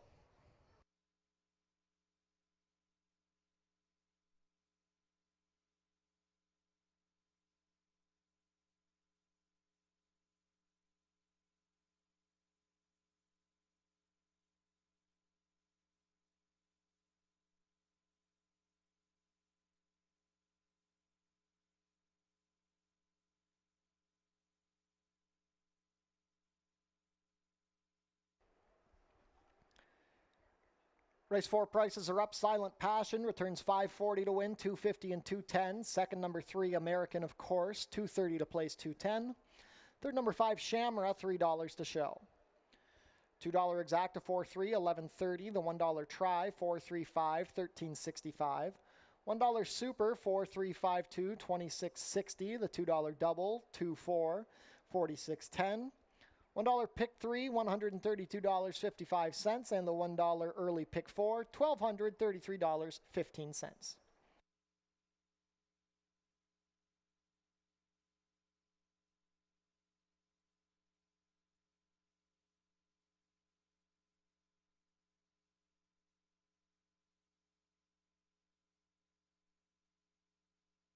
And we have another birthday greeting. We'd like to wish a happy 13th birthday to Christian, celebrating here with us today. Happy birthday, Christian, with love from your family.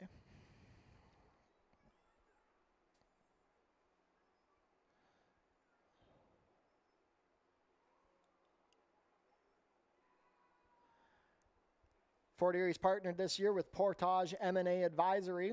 You've already made history. Now it's time to make your future.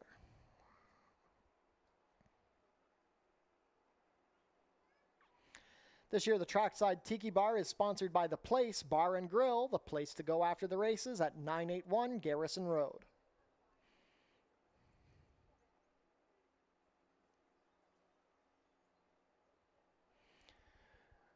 Race 5 changes, a rider change on the number 1, Getting Ahead. Also, ladies and gentlemen, we have a late rider change in today's 6th race. If you'll turn your programs forward to race 6. Number 9, Dreams and Schemes, will now be ridden by Daisuke Fukumoto with no overweight. But again, here in race 5, number 1, Getting Ahead, now will be ridden by Michael David. 22 minutes to post.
Race 5 is going to kick off our final double on the program at 5 furlongs here on the main track. It's a claiming event for fillies and mares, and the claiming price is $6,250. We do have a rider change in here on the 1.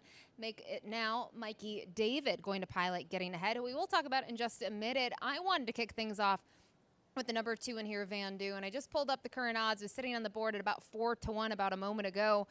A mare that's still looking for that first win here on the dirt, but I think has been really strong in those outings. You kind of look at the first spot. It was a tough starter, optional claiming event where this one was 4th best, and Get Out the Vote was much the best, so she really wasn't that far off of getting kind of into the top 3.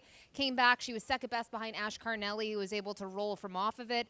And then more recently, she couldn't beat Ash Carnelli but I thought she ran very well. And I think in here, 5 furlongs is key. She's been going 5.5. Actually, prefer her cutting back a little bit in distance here. I think we're going to see Van Du involved, and maybe the cutback is what keeps her out in front when everything is said and done. I do think there's some other speed in here that could be involved, and I'm curious to see what this mare is going to do that just went by here. That's the number 1, Getting Ahead, a horse who obviously hasn't been in the same form that we know she can get to at her best, and we saw some of that last year when she was 5 for 6 in the money, 2 of which were wins. This year, I don't think you can really hold her return to the races against her. It was a very tough spot. Supergirl would come back to win again, and I believe had a win streak of 4 races in a row so far this year.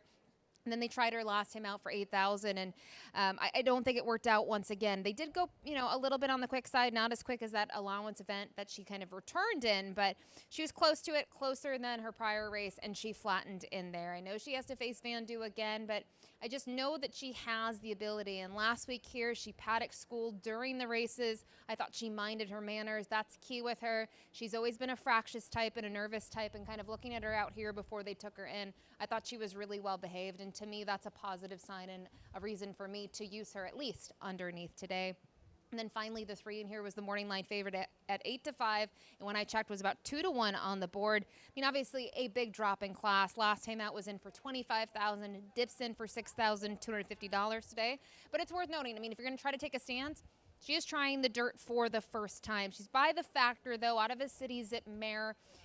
I think the dirt won't be the issue at all. Also knowing that she has a ton of early foot, that is going to help her. But I do wonder what happens if she gets hounded, because while she was in for $25,000 last time out, she's been in for $15,000 against non-winners of 3 Life. She's shown the speed, and she's stopped. So maybe she can hold here on the dirt. I just didn't want to take too short of a price. I respect her. Definitely used her in kind of my late pick 4 and tickets like that, but I just didn't want to go too short on her when I do think some of the horses here that have the dirt edge could get the job done. So for me, the number 2, Van Du, is going to be the top pick. I'll use Getting Ahead underneath at a price, and we'll see what the favorite can do in the dirt debut. Good luck.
Field is making their way on track for today's 5th race. Race 5 is a claimer for fillies and mares 3-year-olds and up, which have not won a race this year or which have never won 4.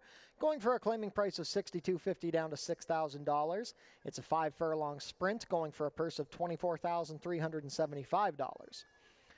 Race 5 offers win, play, show, exactor, 20-cent try, double, and 20-cent superfecta wagering.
Race 5 post parade, number 1 is Getting Ahead. Michael David picks up the mount for owner-trainer Aaron Rickman. Number 2 is Van Du. Edgar Zenteno has the call for trainer Joe Humber and owner Joy Elkins. Number 3 is Saitori. Daisuke Fukumoto in the saddle for trainer Kevin Whiteley and owner Bruno Schickedans. Tessa Passero owns the number 4, Bridge to Nowhere. Deshaun Gaskin rides for trainer Joe Humber. Number 5 is Night Saber. Chad Lee has the call for owner-trainer Barbara Bailey. And completing the field, number 6, Really Thirsty. Brian Shane rides for trainer Julie Mathis and owner Bruno Schickedans. Race 5 kicks off the late double, 2 minutes to post.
Race 5 field is behind the starting gate. It is now post time. Favorite at 7-5 is the number 3 Saitori. Shipping in from Woodbine. First to go up will be Getting Ahead with Michael David. Van Du with Edgar Zenteno.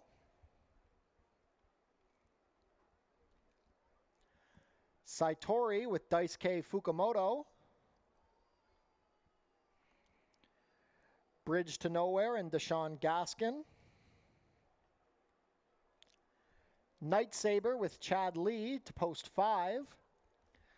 Last up will be Really Thirsty and Brian Shane. All set. They're off. Saitori took a stumble at the start. She trails early.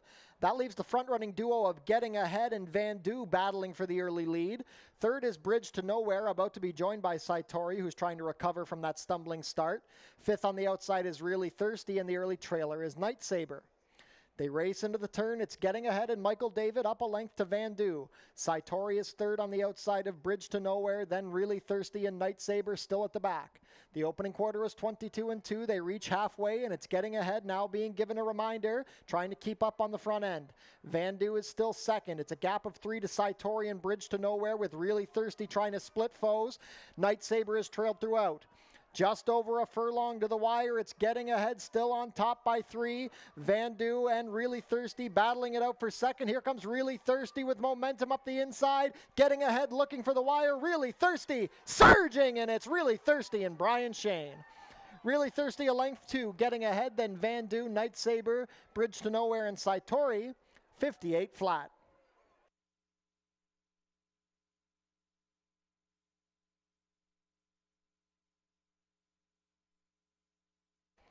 Unofficial in race 5, the winner is number 6, Really Thirsty. Second, number 1, Getting Ahead. Third, number 2, Van Du. And fourth, number 5, Night Saber. Unofficial race 5 order, 6-1-2-5.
Now returning to the winner's circle, the unofficial winner of today's 5th race, number 6, Really Thirsty.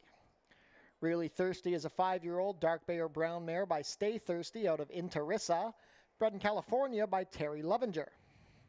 Ridden to victory today by Brian Shane, Really Thirsty is trained by Julie Mathis for Bruno Chickadans. That's the 3rd win of the year for Really Thirsty, her 5th lifetime win in 21 starts, flying up the inside to get up to win, completing the 5 furlongs in a winning time of 58 flat. Congratulations to the connections of Really Thirsty. Hold all tickets until race 5 is made official.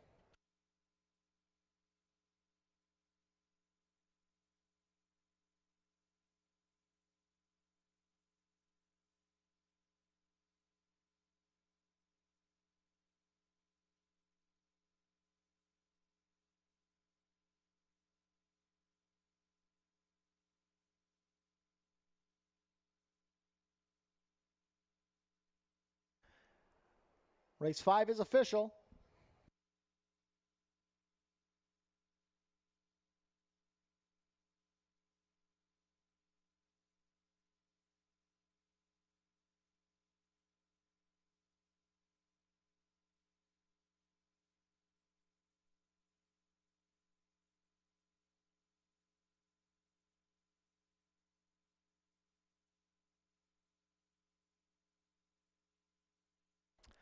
Prices are up. Really Thirsty returns $10.80 to win, $4.30 and $2.70.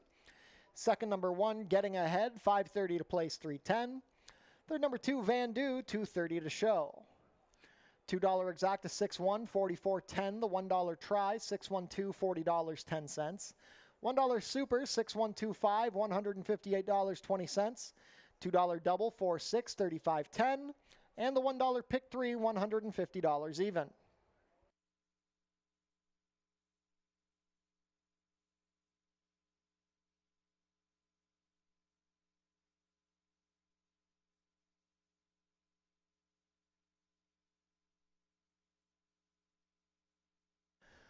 The winner was claimed, Really Thirsty, claimed by Sharon Chicotto, Jim Vatier, and Mike Green. Moves to the barn of trainer Sharon Chicotto.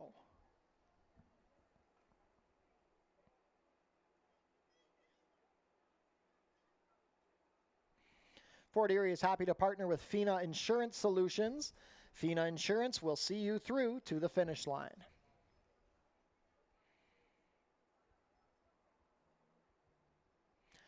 And we'd also like to say thank you to our partners at TELUS, who are sponsoring this year's Fort Foodie Fest. TELUS Pure Fiber Internet is expanding in more areas of St. Catharines.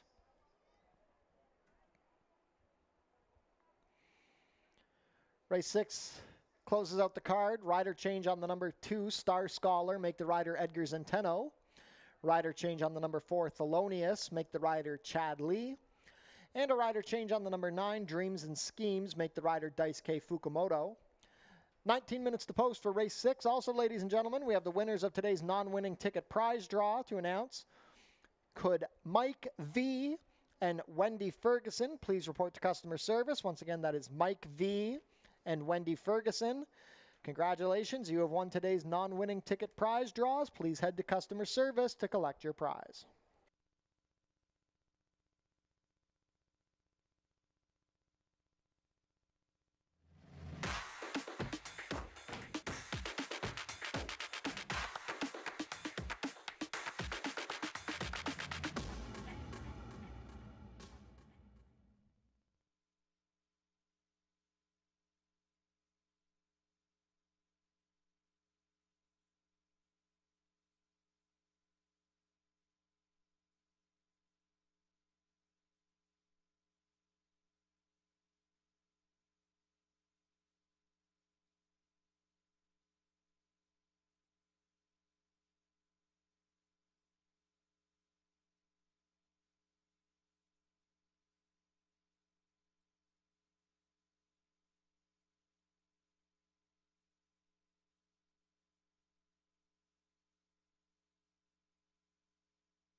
We wrap up the Monday program here in a really nice turf event here. $10,000 claimers going a mile on the grass in a field of 10. And nice to see the paddock very busy. Horses getting saddled, a very professional group of horses here going forward. And I thought the race was intriguing from a couple of standpoints, not just because it's a big field, but you have some fresh faces here to Fort Erie, or horses that have maybe raced here years ago and they're returning.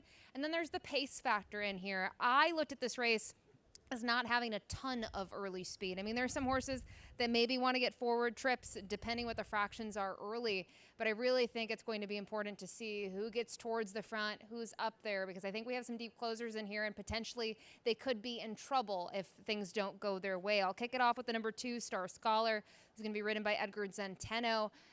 I felt like last time out, Juan was aboard and was very mindful of the trip that this horse needed, because you look at him and you go into last year, it was a year for him where he came in with 1 win out of 30-some starts, and then he was able to pick up 2 wins last year, and then now this year with his races, he's gotten better with each of them. But mentioning Juan last time out, he put this horse into a rhythm early and closer than he's really been in recent times. And you kind of go back to one of his wins last year. It's when he was used out of the gate. And I think that's the key with him. I think you kind of have to be a little aggressive. I don't think he necessarily is going to take you to the front, but when he can be more forward, it works out for him. He's going to have to go a little bit further in this race today, which maybe works against him as he does have to tackle the runner-up, Quiet Intent, once again. But I just felt like it was a very, very good trip for him.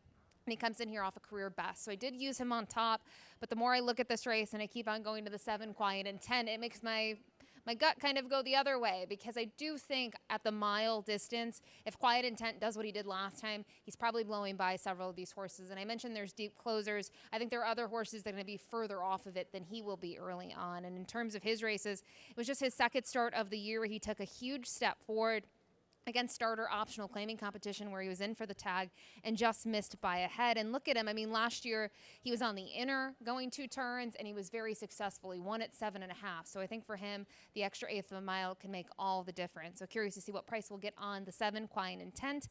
And then I alluded to the fact that we have horses maybe returning here for the first time in quite some time. The 8, Sailor's Passion, fits that description. 1 for 1 here on the turf. Was previously in a different barn when this one was here, but you can kind of see it's been a little bit since he's found the winner's circle. Was able to win 1 attempt last year from 8 starts, and so far this year 0 for 4 in the top 3. I kind of look at his trips, I feel like he's been really far off of it. I don't think he's necessarily gotten the pace help that he needs, at least in a couple of those races where we're talking about fractions of 50 and 3 to the half, 49, really crawling. That's not what he needs. He needs them to go on a quicker side. So in a field like this with 10 horses, he's going to hope that they're kind of rocking and rolling, and maybe some other horses do get a little bit adventurous and try to press the situation. I think he can roll from off of it. Always respected this horse. He shows up all the time. I just think he's been in against tougher, and maybe returning here to Fort Erie on the dropping class is what he needs to get back on track. But for me, really going to look at that race last time out, that both the 2 Star Scholar exit and the 7, Quiet Intent, and think that they might be the horses that have a little bit of an edge. Good luck.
Field is making their way on track for today's sixth and final race. Race 6 is a claimer for 3-year-olds and up, which have not won a race this year or which have never won 4.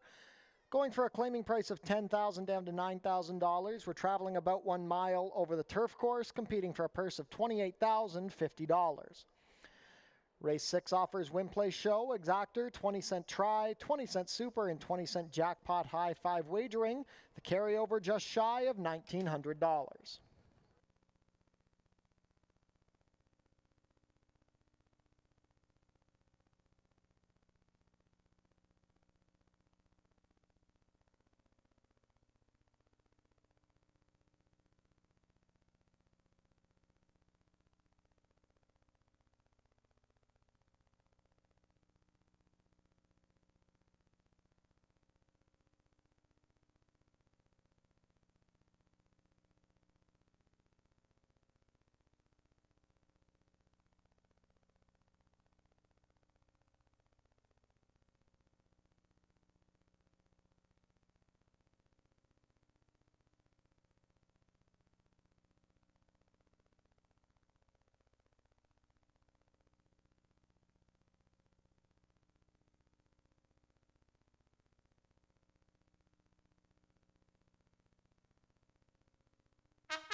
Race 6 post parade, number 1 is Silent Miracle. Ishmael Mascara rides for trainer Jeff Voice and owner Robin Voice. Number 2 is Star Scholar. Edgar Zenteno picks up the mount for trainer John Sims, who owns with Denise Carpenter. Number 3 is Hardware Gap, racing for Even Steven Stables. Michael David rides for trainer Roy Augustino. Number 4 is Thelonious. Chad Lee picks up the mount for trainer Ken Smith and owner Ashley Palmer. Number 5 is Jeannie Ryan's Fast and Ready. Jeffrey Alderson rides for trainer Danny Wills. Number 6 is Bingo's Grind. Kirk Johnson in the saddle for trainer Michael Cohen and owner Gerald Attard. Tino Attard owns and trains the number 7, Quiet Intent. The rider is Luis Reyes. Number 8 is Sailor's Passion. Jose Campos rides for trainer Debbie Rhombus and owner DR Against the Wind. Number 9 is Dreams and Schemes, racing for Break and Crest. Daisuke Fukumoto picks up the mount for trainer Mickey Neubauer. Completing the field, number 10, Graffiti Rider. Deshaun Gaskin rides for trainer Steve Chirkop and owner Zilly Racing Stables. 1 minute to post for race 6, a full field of 10 for the jackpot high 5 on the turf.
Field is making their way onto the turf course before the starting gate takes position. Not too much time left to get your race 6 wagers in. We've got a competitive field of 10 to close out the day. 5-2 favorite, the number 8 Sailor's Passion. 7-2 on the number 2 Star Scholar. 4-1 on number 7 Quiet Intent. 9-2 on number 10 Graffiti Rider. Jackpot high five wagering offered here, just shy of $1,900. And the carryover gets your race 6 wagers in.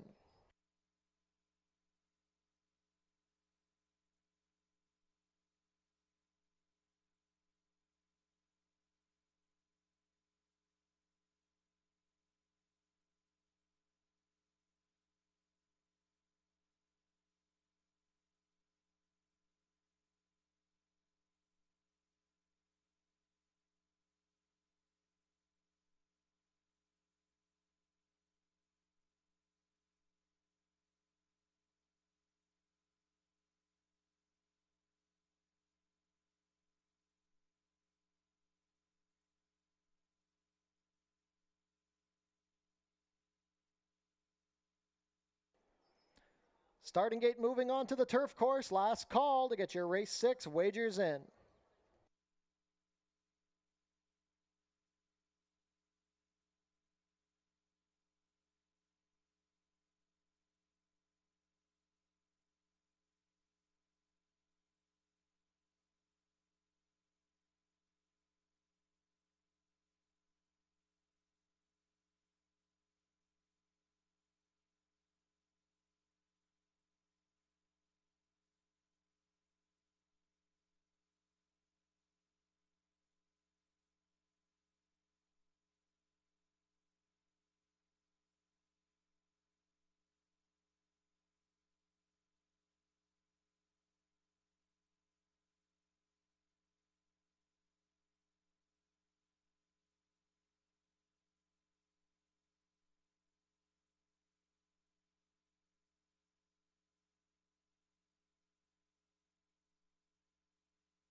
Race 6 field is behind the starting gate. It is now post time for the nightcap.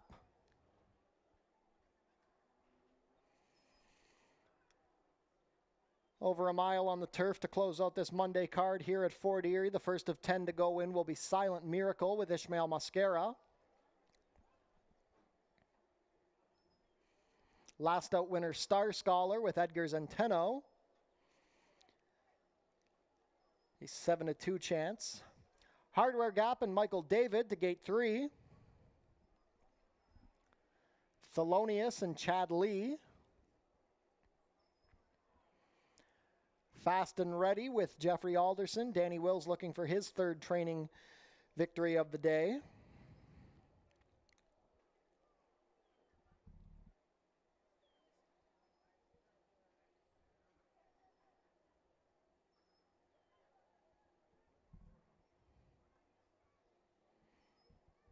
Fast and Ready, resisting a touch. Slight favorite at 5-2 is the number 7, Quiet Intent.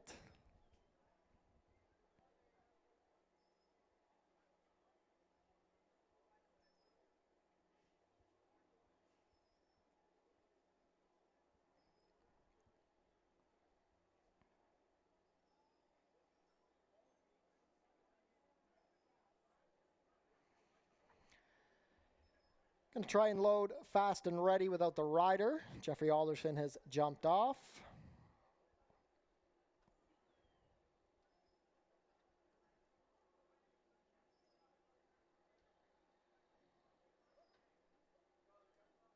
And Fast and Ready goes up. Jeffrey Alderson to climb back aboard. Bingo's Grind. Kirk Johnson looking for 3 on the day.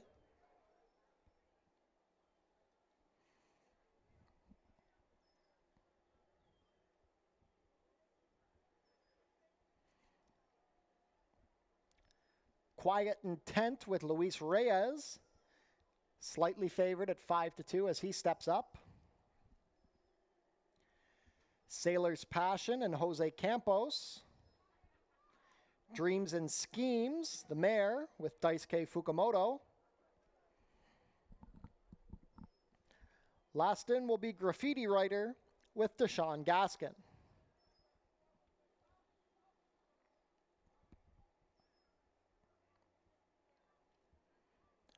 All set for the nightcap. They're off. Graffiti Writer out very well from the far outside. Speed towards the rail for Silent Miracle, Hardware Gap, and Star Scholar. In a bit tight there, trying to take back as Quiet Intent in the early fray. It's a gap of 2 to Fast and Ready, racing as a pair with Sailor's Passion as they cross the wire. 3 more to Bingo's Grind, then Dreams and Schemes, and well back to Thelonious. Must be 15 lengths front to back within 6 furlongs to travel. It's Silent Miracle and Ishmael Mascara, length to Hardware Gap. Zenteno has Star Scholar third on the inside, 2 lengths off the leaders. It's another 2 back to Graffiti Writer, who's back to 4th after the good beginning. Quiet Intent has made his way to the rail. He's racing on the inside of Sailor's Passion. Then we have Fast and Ready and Bingo's Grind. Dreams and Schemes is 9th and still well back to Thelonious. The opening quarter was 23-4. They're halfway home, the half 48-3, and Silent Miracle continues to make the pace. Hardware Gap and Mikey David track in second. Star Scholar still third. Graffiti Writer and Deshaun Gaskin asked to get a little closer now from fourth. Sailor's Passion ridden along by Campos on the inside of Quiet Intent, who's under a hold. Then we have Bingo's Grind trying to wind up from mid-pack with Fast and Ready looking for room on the inside. Dreams and Schemes and still Thelonious at the back. 3 quarters and 1:13-1. They reach the head of the lane and nobody has challenged Silent Miracle. He's led from the onset. Star Scholar begins to tire. Quiet Intent trying to split foes. Fast and Ready on the inside, and Graffiti Writer widest is traveling well. Here comes Graffiti Writer. Fast and Ready lost the momentum on the inside. Graffiti Writer and Deshaun Gaskin on top. Late charge from Sailor's Passion for second, then Silent Miracle, Star Scholar, Dreams and Schemes. 139-3.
Unofficial in the nightcap, the winner is number 10, Graffiti Writer. Second, number 8, Sailor's Passion. Third, number 1, Silent Miracle. Fourth, number 2, Star Scholar. Fifth for the high-five was number 9, Dreams and Schemes. Unofficial race 6 order, 10-8, 1-2-9.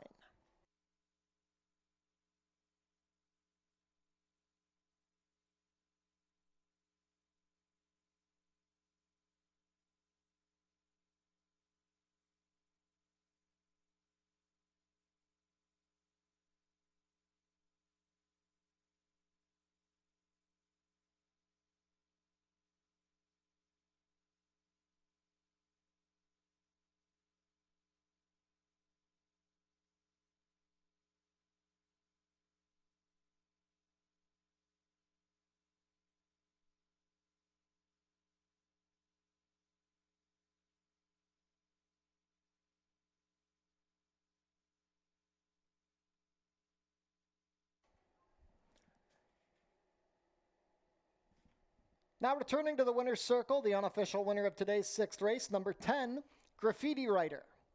Graffiti Writer is a 4-year-old bay gelding by Into Mischief out of Paid Up Subscriber. bred in Kentucky by White Birch Farm. Ridden to victory today by Deshaun Gaskin. Graffiti Rider is trained by Steve Chirkop for Zilly Racing Stables. Fourth lifetime win in 17 starts for Graffiti Rider, who rallies down the far outside to complete the about 1 mile distance in a winning time of 1:39 and 3. Congratulations to the connections of Graffiti Rider. Hold all tickets. The inquiry sign has been posted.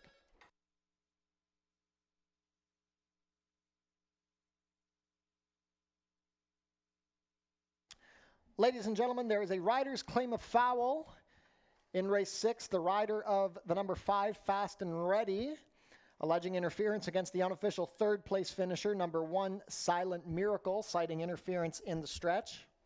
So that is a rider's claim of foul, 5 against 1, alleging interference during the stretch run. Hold all tickets as this inquiry is ongoing.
Claim of foul has been disallowed. The stewards have found that the video was inconclusive as to whether or not there was interference in the stretch run. So race 6 order 10-8-1-2 will be made official shortly. No change in race 6.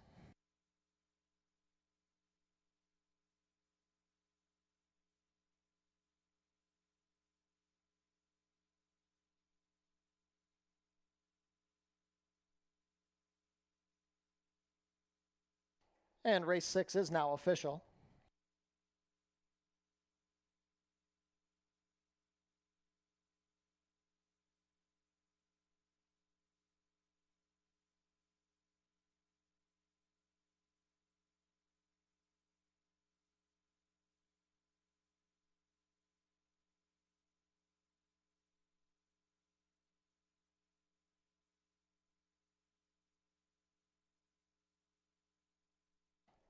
Prices are up. Graffiti Rider returns $17.60 to win, $8.70 and $6.60.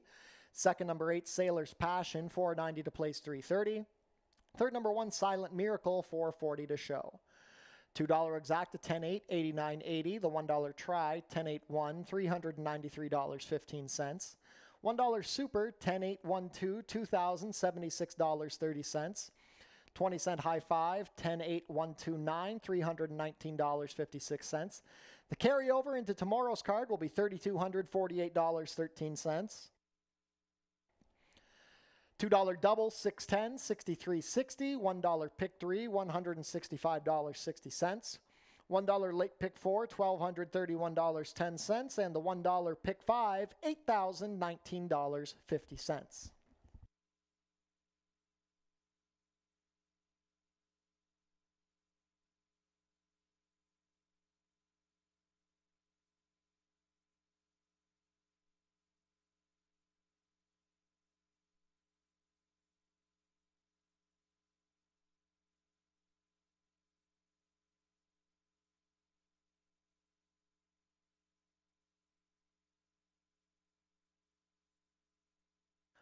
On screen now, the show photo from race 6.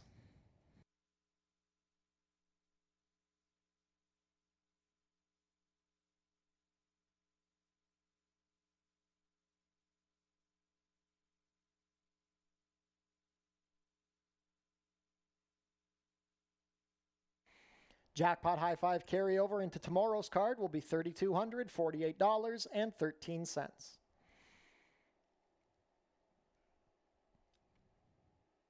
Visit our website, FortErieRacing.com, for information about everything going on here at the track. Tune into the pre-race show for info about the track conditions, scratches and changes, handicapping, and info about upcoming races and events. Racing is back tomorrow at Fort Erie. Post time is 4:30. And be sure to stick around tomorrow. After the last race, we'll have our rescheduled Almost Cool concert. More dog racing action coming back to Fort Erie on August 3rd when the Basset Hounds and Corgis take the track. And at the end of Dog Racing Day on August 3rd, we'll have the Battle of the Breeds where Wiener Dog champion Frank will be taking on the Basset Hound and Corgi winners. Fort Erie is proud to partner with Oneida New Holland of Niagara. We'd like to thank them for providing us with a tractor for our racetrack maintenance. We'd also like to say thank you to our partners at True Green Professional Lawn Care who have been helping us keep the grass looking green and lush. Tune in to the Fort Erie Race Replay Show, Channel 70 HD or 100 Epico, Thursdays at 10:30, Saturdays at 4, and Sundays at noon. And that concludes the Monday action here from Fort Erie Racetrack. We'd like to thank everybody who joined us here today. We'll be back tomorrow for another 6-race card. Post time is 4:30. And a reminder, tomorrow we have our concert featuring Almost Cool, so we hope to see you all out for that. Enjoy the rest of your Monday night from all of us here at Fort Erie Racetrack.